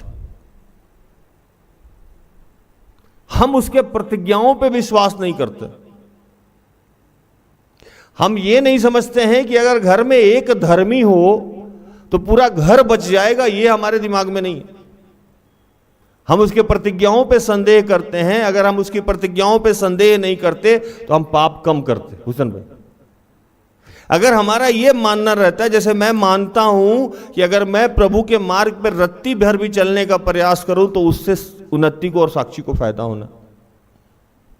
मैं और सिस्टर एस्तर ये मानता हूं कि अगर हम लोग थोड़ा थोड़ा अगर प्रयास रहे, रत रहें चलने के लिए, तो ये सेवकाई फलता और फूलता रहेगा।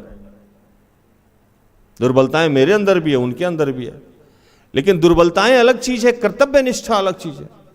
जान के गुस्सा करना, जान के गाली गलौज करना, जान के अपने आचरण को नहीं बदलना, इसका मतलब आप प्रयासरत नहीं है। एक वचन पढ़िए 3:14 और 15। इसलिए हे प्रियो, जबकि तुम इन बातों की आस देखते हो तो यत्न करो कि तुम शांति से उसके सामने निष्कलंक और निर्दोष ठहरो। बस रहने दो। कह रहा है कि यत्न करो कि उसके सामने निष्कलंक और निर्दोष ठहरो। आप यत्न करना मतलब आप प्रयास करना ही बंद कर दिए।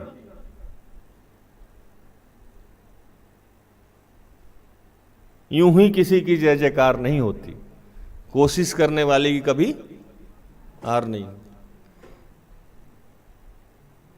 मेरे जैसा आदमी छनकना बंद कर दिया। कहां है हिल्ला जी?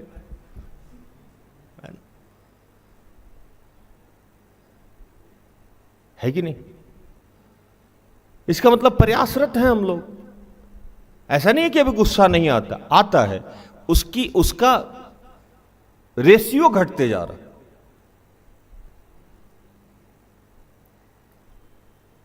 क्यों? तो हम लोग यत्न कर रहे हैं। क्यों? तो हमको डर है कि अगर हम नहीं बदले तो हम किसी पे बदलने के लिए फोर्स कैसे करेंगे। ये इतना बड़ा सेवकाई जिसका प्रधान बना के प्रभु हमको बैठा दिया है, मेरे ही जीवन में अगर बदलाव नहीं हो तो लोग, सामने वाले लोग तो कहेंगे ना कि भैया दीदी में तो कुछ बदलाव है ही नहीं, तो हम लोग क्या करें। तो प्रमाण देना पड़ता है प्रभु को। और मेरा और सिस्टर एस्तर का मानना है कि अगर हम लोग अगर प्रभु के मार्ग में चलने का प्रयास किए तो ये सेवा इकाई, विश्वास कर तो तू और तेरा घराना उद्धार पाएगा। तो उसकी प्रतिज्ञाओं पे भी विश्वास करते हैं। एक कहानी मुझे याद आ रही है कि कैसे अगर आप घर में अकेले चलने का प्रयास कर रहे हैं और प्रभु की प्रतिज्ञाओं को मान रहे हैं तो आपके अपने बच जाते हैं। आज नहीं तो कल बचा लिया जाएगा। लेकिन अगर आप उसी रवैया को बार बार दोहरा रहे हैं, एक ही गलती को बार बार दोहरा रहे हैं और सामने वाले में गलती ढूंढ रहे हैं, आप अपने आप को नहीं बदल रहे, तो आपको इस वचन का आशीष प्राप्त होने नहीं जा रहा है, विश्वास कर तो तू और तेरा घराना उद्धार पाए। उत्पत्ति ग्रंथ को पढ़िएगा तो वहां 18 और 19 में दो कहानी का जिक्र है। एक कहानी में 18 में अब्राहम अपने पत्नी के साथ एक जगह बैठा हुआ था, बहुत तेज धूप थी,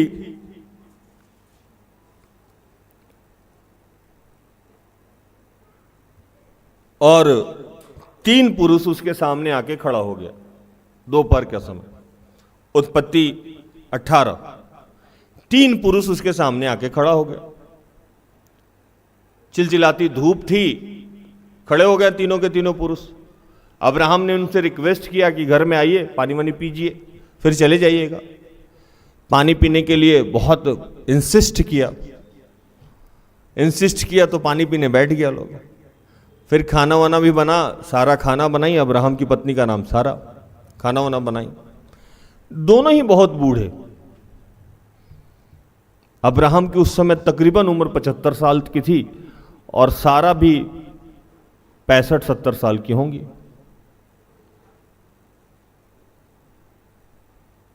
खाना वाना खा लिया सब, और बहुत टेस्टी खाना बना था उस दिन। खा पी के उसमें से एक ने कहा, 9 पढ़िए। उन्होंने उससे पूछा, तेरी पत्नी सारा कहाँ है? उसने कहा, वह तो तंबू में है। तो 3 पुरुष में से एक ने पूछा कि आपकी पत्नी कहाँ है? तो अब्राहम ने कहा कि तंबू में है, खाना बना रही है, बैठी हुई है। तो उसने कहा कि नेक्स्ट बसंत ऋतु, मतलब बसंत ऋतु हमारे यहाँ फरवरी में मनाया जाता है, जनवरी के एंड या फरवरी के फर्स्ट में, जहां तक मुझे ध्यान है। तो बोला कि जब नेक्स्ट बसंत ऋतु के समय में आएंगे तो तेरी पत्नी से, सारा से एक पुत्र जन्म लेगा। बच्चा नहीं बोला, वहां कंफर्म किया कि बेटा ही जन्म लेगा। क्या किया कंफर्म? बेटा ही। 10 पढ़िए। उसने कहा, मैं बसंत ऋतु में निश्चय तेरे पास फिर आऊंगा और तेरी पत्नी सारा के एक पुत्र होगा। ये कंफर्म किया कि बेटा ही होगा। बच्चा तो ये भी बोल के जा सकता था कि अगले साल मैं आऊंगा तो तुमको एक बच्चा होगा। नहीं, वो कंफर्म किया कि बेटा ही होगा।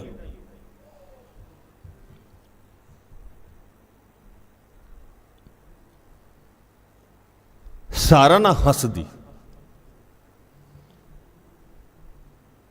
हंसने के पीछे रीजन था उसका, लिखता भी है बाइबल, पढ़िए।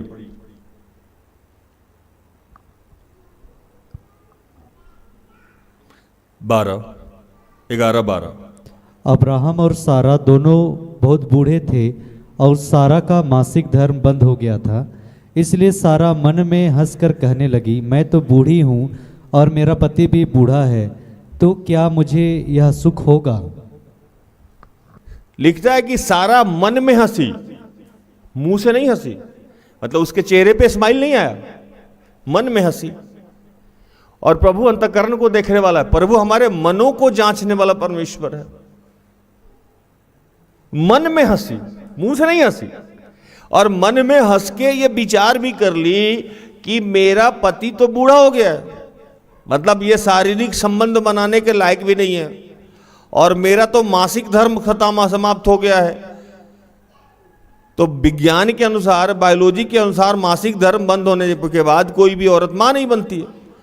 तो पति भी गया और मैं भी गई, और ये कह रहा है कि तुम पुत्र को जनोगे। हंस दी मन में, ये सारा विचार मन में, ना उसका लिप्स चल रहा है ना उसके चेहरे पे हंसी दिख रही, मन में।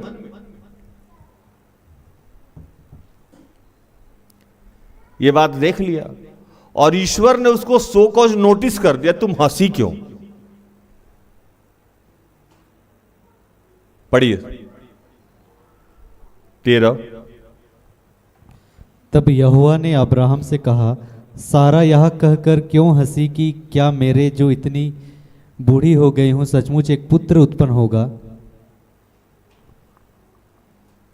प्रभु बोला कि ये हंसी क्यों? और ईश्वर ये कहने लगा कि मेरे लिए पीरियड को रीजनरेट करना, नामुमकिन काम है, या अब्राहम को फिर से पौरुषत्व देना, जवान बनाना, जिसको मैंने सृष्टि का निर्माण किया, मैंने बनाया, आदम को बनाया, हेवा को बनाया, तो क्या मैं इसको फिर से जवानी नहीं दे सकता हूं? क्या सारा को फिर से पीरियड नहीं दे सकता हूं? मासिक धर्म नहीं दे सकता हूं? क्या मेरे लिए काम कठिन है कि तू हंस दी? पढ़िए 14। क्या यहोवा के लिए कोई काम कठिन है? नियत समय में अर्थात वसंत ऋतु में मैं तेरे पास फिर आऊंगा और सारा के पुत्र उत्पन्न होगा। और बोला कि ये होगा। प्रतिज्ञा को अगर हम मान लेते हैं जीवन में, तो ये तभी हम मान सकते हैं जबकि हमको ट्रस्ट होगा। और जब हमको ट्रस्ट होगा तो हम अपने जो दुश्मन है उनके लिए भी जाके प्रार्थना करेंगे। मैं कह रहा था कि हमको पता होगा कि सामने वाला हमको पैसा दे सकता है, उसके पास पैसा है, तभी तो उससे मांगने जाएंगे ना। कंगाल आदमी से तो हम पैसा मांगने नहीं जाएंगे ना। तो पहले तो हमको यह पता होना चाहिए कि ईश्वर हमारा कितना शक्तिशाली है।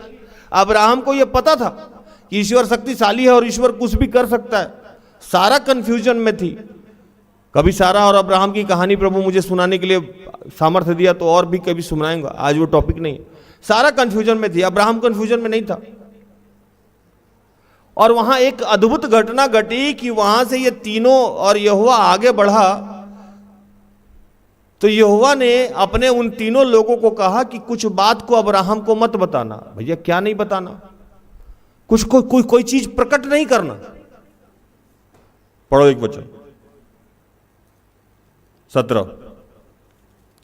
तब यहोवा ने कहा, यह जो मैं करता हूं उसे क्या अब्राहम से छिपा रखूं? मैं कुछ करने जा रहा हूं और मैं अब्राहम से इसको छिपा कर रखूंगा। फिर अब्राहम को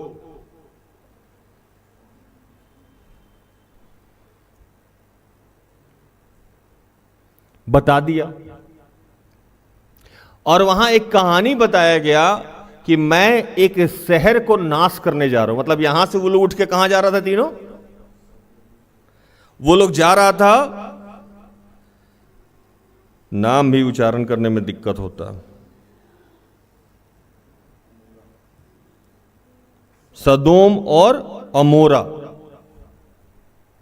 सदोम और अमोरा को जा रहा हूं और वहां के सारे लोगों का मैं विनाश कर दूंगा। मैं क्या बता रहा था कि अगर आप प्रभु में दृढ़ होके चलने का प्रयास कर रहे हैं तो प्रभु की प्रतिज्ञाएं भी आपके जीवन में पूरी होगी और प्रभु आपकी बातों को सुनेगा भी। आप किसी दुश्मन के लिए भी प्रार्थना कर रहे हैं तो आपको सुनेगा। विश्वास कर दो तू और तेरे घराने का उद्धार होगा।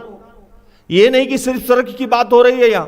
अगर आपको यकीन है तभी आप प्रभु के मार्ग पे चलने का प्रयास कीजिएगा, नहीं तो आपसे रोज गलतियां होंगी। जो आदमी रोज मिस्टेक कर रहा है इसका मतलब कि वो अविश्वासी है, विश्वासी नहीं है। गलतियां हमसे भी होती है, सिस्टर एस्टर से भी होती है, लेकिन उसका रेशियो घट रहा है कि नहीं घट रहा है? इसका मतलब कि ना उसके प्रतिज्ञा पे आपको विश्वास है, ना उसके सामर्थ्य पे विश्वास है, ना उसके सामर्थ्य पे विश्वास है, ना उसके प्रतिज्ञा पे विश्वास है। अगर उसके सामर्थ्य और उसके प्रतिज्ञा पे विश्वास रहता तो आपके जीवन में भय होता,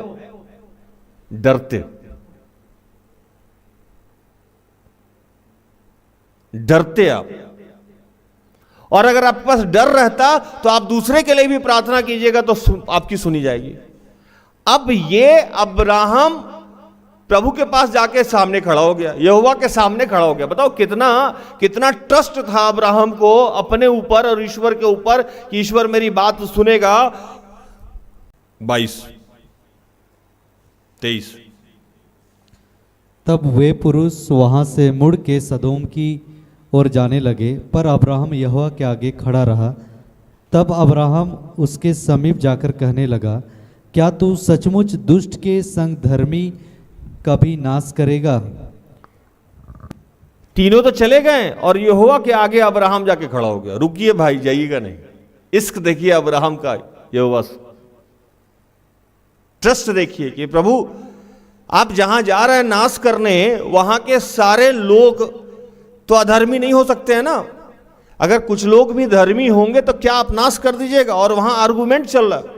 अब आर्गुमेंट चूंकि उतना डिटेल नहीं बता सकते, हम शॉर्टकट बताएंगे। पहला आर्गुमेंट था 50 आदमी पे कि अगर 50 होंगे तो छोड़ देंगे। प्रभु बोला चल छोड़ देते हैं। फिर हुआ 40 होंगे तो प्रभु बोला चल छोड़ देते हैं। बोला 30, क्योंकि अब्राहम को डर था कहीं संख्या घटने ना लगे। तो लास्ट में सारा होते होते होते होते होते होते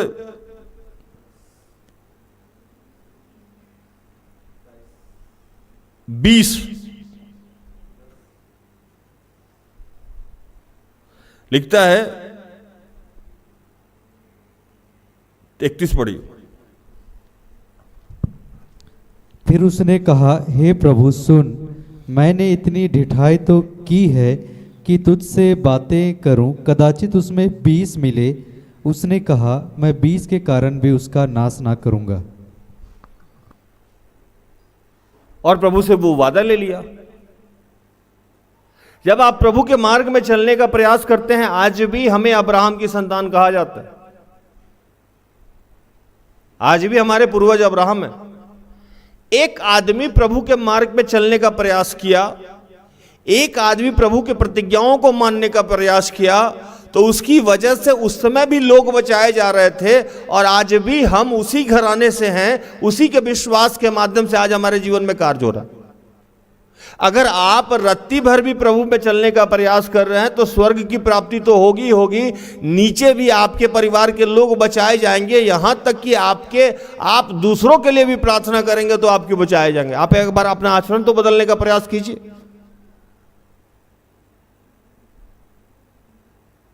और उसके बाद घटना क्या हुई कि सदोम और गोमोरा में वो लोग तीनों जाके रुके।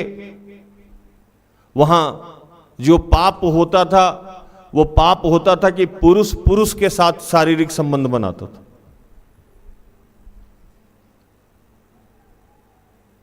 और ये तीनों महानुभाव जाके लूत के घर में रुक गए। वहां के लोगों को पता लगा कि 3 गेस्ट आए हुए हैं जेंट्स। जाके दरवाजा और जो पीटा सब कि दे दो गेस्ट को, भाई क्या करोगे इसके साथ, तो शारीरिक संबंध बनाएंगे। लूत बोला ऐसा नहीं हो सकता है, तुम मेरे परिवार के बच्चों को लेके जाओ, उसके साथ जो करना है, मैं अतिथि को तुमको नहीं दे सकता। बहुत झिकाझूरी हुई तो तीनों जो थे वो स्वर्गदूत था लेकिन दिख रहा था इंसान की तरह। लूत को बचाने के लिए वो स्वर्गदूत दरवाजे से अंदर खींच लिया और ये लोग दरवाजा पीटता रहा। उसके बाद स्वर्गदूत को गुस्सा आया। जितने लोग बाहर खड़ा होकर दरवाजा पीट रहे थे वो क्या हो गए? अंधे। पढ़िए। चूंकि अब 1:15 हो रहा है तो मुझे जाना होगा, इसलिए मैं शॉर्टकट करते चला जा रहा हूं।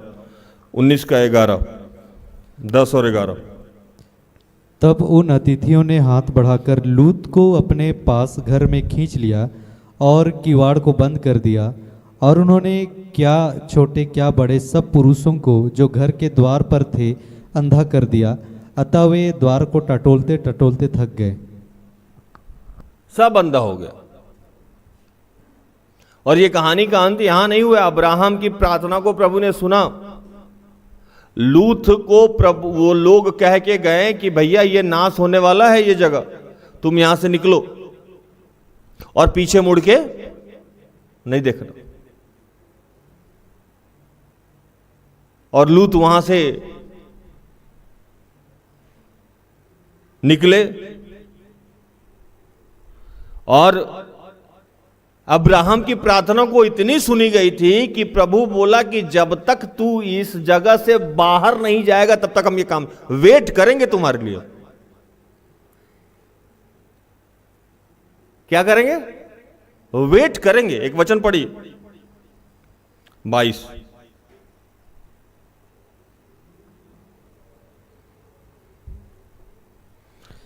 फुर्ती से वहां भाग जा, क्योंकि जब तक तू वहां ना पहुंचे तब तक मैं कुछ ना कर सकूंगा। इसी कारण उस नगर का नाम सोअर पड़ा।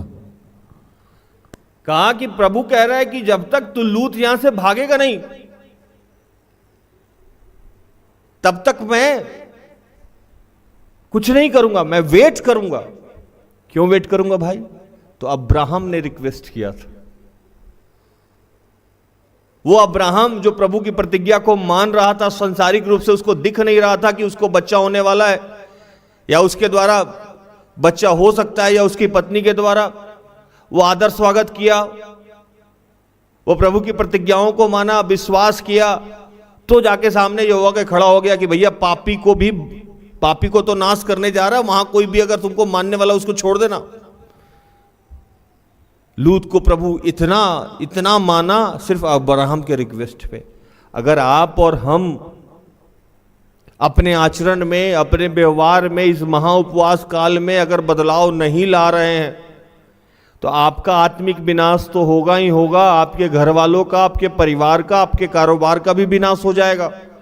अगर आप प्रयासरत हैं और निरंतर इस चीज को अपना रहे हैं, अपने स्वभाव को, अपने आचरण को, हम कुत्ते और सूअर की तरह नहीं हो रहे हैं, बार बार उसी कीचड़ में जाके नहीं लौट रहे हैं, बार बार उल्टी और छांट को नहीं खा रहे हैं, हम रोज नया होने का प्रयास कर रहे हैं, छोटी छोटी आदतों को बदलने का प्रयास कर रहे हैं, छोटे छोटे चीजों में अपने आप को नया बनाने का प्रयास कर रहे हैं, तो विश्वास करो और तू और तेरा घराना उद्धार पाएगा। स्वर्ग हमें भी मिलेगा, आपको भी मिलेगा। एक वचन कहता है कि अगर तू प्रभु के मार्ग पे चलेगा तो तेरे 1000 पीढ़ी तक को आशीषित किया जाएगा। अब्राहम की वजह से आज ये घटना घटी, लूत भी बचा और हम सब भी आज प्रभु के मार्ग में चलते हैं। विश्वासियों का पिता कहा गया वो। आज इस महा उपवास काल में मुझे जाना होगा, आज इस महा उपवास काल में हम लोग अपनी छोटी छोटी आदतों को बदले, अपने जुबान को, अपने व्यवहार को, अपने आचरण को, अपने चलने को, अपने उठने को, अपने बैठने को, आपके जो सीनियर हैं, जो आप पे प्रभुता कर रहे हैं, उनकी बात को सुनिए।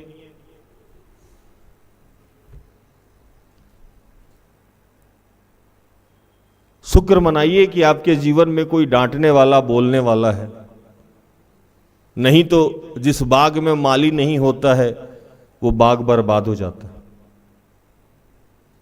है कि नहीं? बिना माली का बाग कैसा हो जाएगा? बर्बाद हो जाएगा। तो शुक्र मनाइए कि आपके के ऊपर किसी को प्रभुता करने के लिए दिया गया है। जब तक आप अपने आप को रूल, रेगुलेशन, डिसिप्लिन में नहीं बांधिएगा, आपके जीवन में सुधार नहीं होगा, आपके जीवन में बदलाव नहीं होगा। प्रभु कह रहा है कि बदलिए, ये अंत का समय है। प्रभु की शिक्षाओं और आज्ञाओं पे चल सकते हैं तो चलने का प्रयास कीजिए।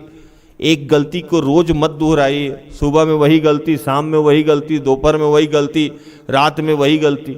इसका मतलब कि आपको रत्ती भर भी प्रभु पे विश्वास नहीं और डर नहीं। अगर डर है, विश्वास है, तो अपने आचरण में बदलने का प्रयास कीजिए। लिखता है 3:14, दूसरा पत्रस 3:14। इसलिए हे प्रियो, जबकि तुम इन बातों की आस देखते हो तो यत्न करो कि तुम शांति से उसके सामने निष्कलंक और निर्दोष ठहरो।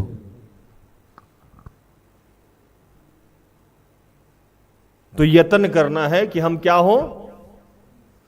क्या यत्न करना है? निष्कलंक और निर्दोष हो। और इसके लिए मैं आज प्रार्थना करूंगा कि प्रभु हम सबको, आपको भी और हमको भी सामर्थ्य दे।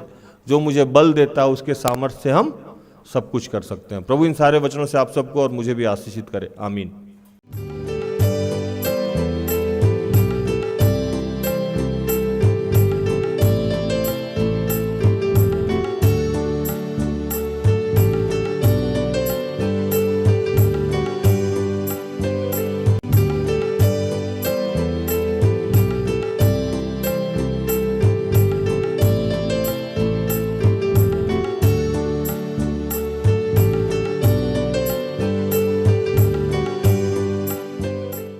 आइए हम प्रार्थना करें और इस वक्त प्रभु से कहें कि प्रभु हमें यह सामर्थ्य दे कि हम रोज एक ही गलती को दोहराना बंद करें। अगर हमारा स्वभाव चिढ़ने का था तो हम चिढ़ना बंद करें। अगर गुस्सा करने का था, अगर हमें लग रहा था कि हमारा सेल्फ रिस्पेक्ट हनन हो रहा है, ईगो टच हो रहा है, बुराइयां करने की, बदतमीजी करने की, गुस्सा करने का, भयविचार, नशा, जिस भी तरह से प्रभु हम दोबारा वही पाप किए जा रहे हैं, आलस्य का पाप, बड़ों का आदर नहीं करना, सम्मान नहीं करना, किसी के अधिकार को, आधिपत्य को स्वीकार नहीं करना, इन तमाम बुराइयों की वजह से जो प्रभु हम तुझे दोषी क्रोधित करते हैं, बार बार क्रूशित करते हैं, तो इस महा उपवास काल में हमें सामर्थ्य दे प्रभु कि हम यत्न करें, हम प्रयास करें कि हमसे कम गलती हो, हम आपकी प्रतिज्ञाओं पे, आपकी भविष्यवाणियों पे विश्वास करें और हमारी प्रार्थनाओं के माध्यम से तू हमारा और हमारे जीवन से जुड़े हर लोग का उद्धार करे। प्रभु हमारे जीवन को बदल दे।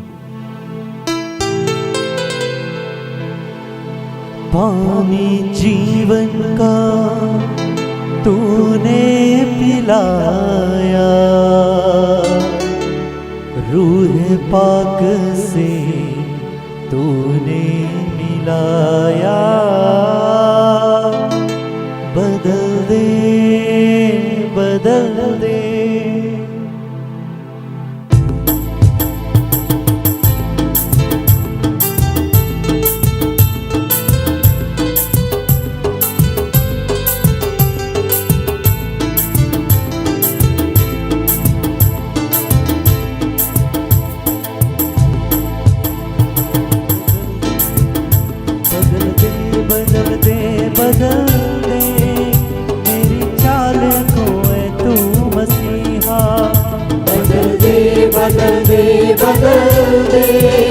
मेरी चाल को है तू मसीहा, फजल दे फजल दे फजल दे, मेरी जान पे है तू मसीहा, फजल दे फजल दे फजल दे, मेरी जान पे है तू मसीहा।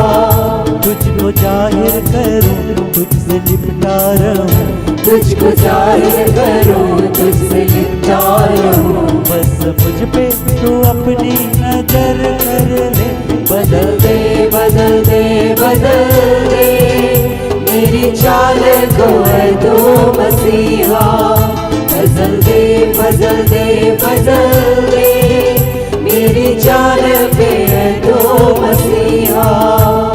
ये पिता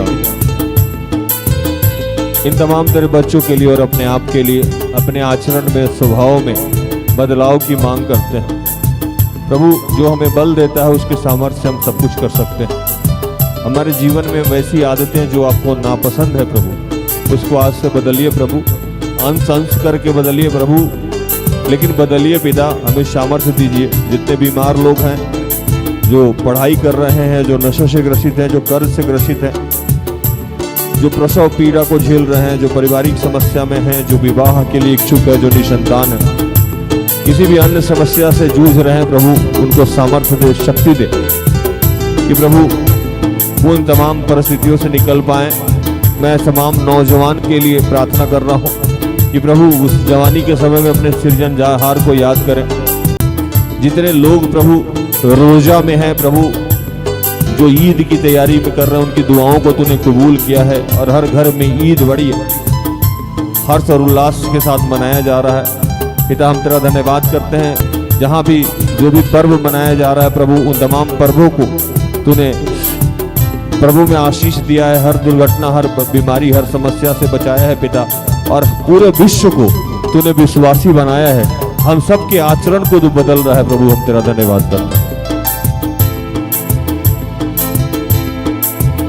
तेरी रहमत से पहले खुदाया, हमको किसने था अपना बनाया, तेरी रहमत से पहले खुदाया, हमको किसने था अपना बनाया।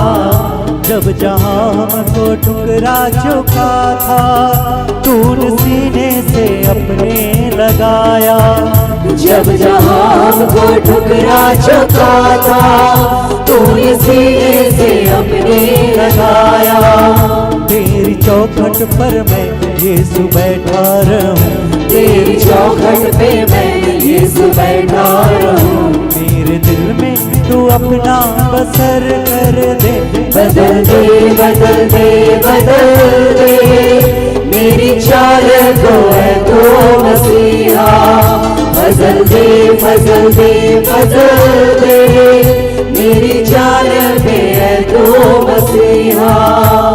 बेटा इस देश के सारे गण्यमान्य लोगों को तेरे हाथों में समर्पित करते हैं प्रभु। जितने चर्च हैं, स्वतंत्र सेवकाई है, जहाँ जहाँ तेरे बच्चे इकट्ठे हुए हैं, उन सबको तू स्पर्श कर रहा है और पूरे विश्व के लिए शांति की मांग करते हैं। और हम सब के जीवन में निरंतर आप बढ़े और हम घटे, निरंतर हमारे जीवन में आपके सामर्थ्य से बदलाव हो प्रभु, ऐसी प्रार्थना करते हैं। सब कुछ आपके हाथों में समर्पित करते हुए इन तमाम प्रार्थना को प्रभु यीशु के जीवित और पवित्र नाम से मांगते, दया से सुन और स्वर्ग के राज में ग्रहण कर, आमीन।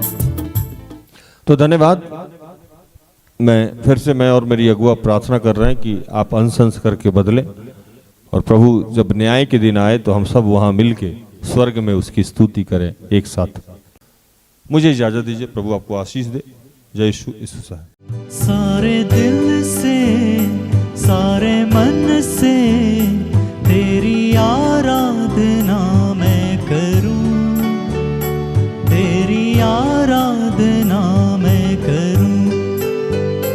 सारे दिल से सारे मन से तेरी आराधना मैं करूं, तेरी आराधना मैं करूं।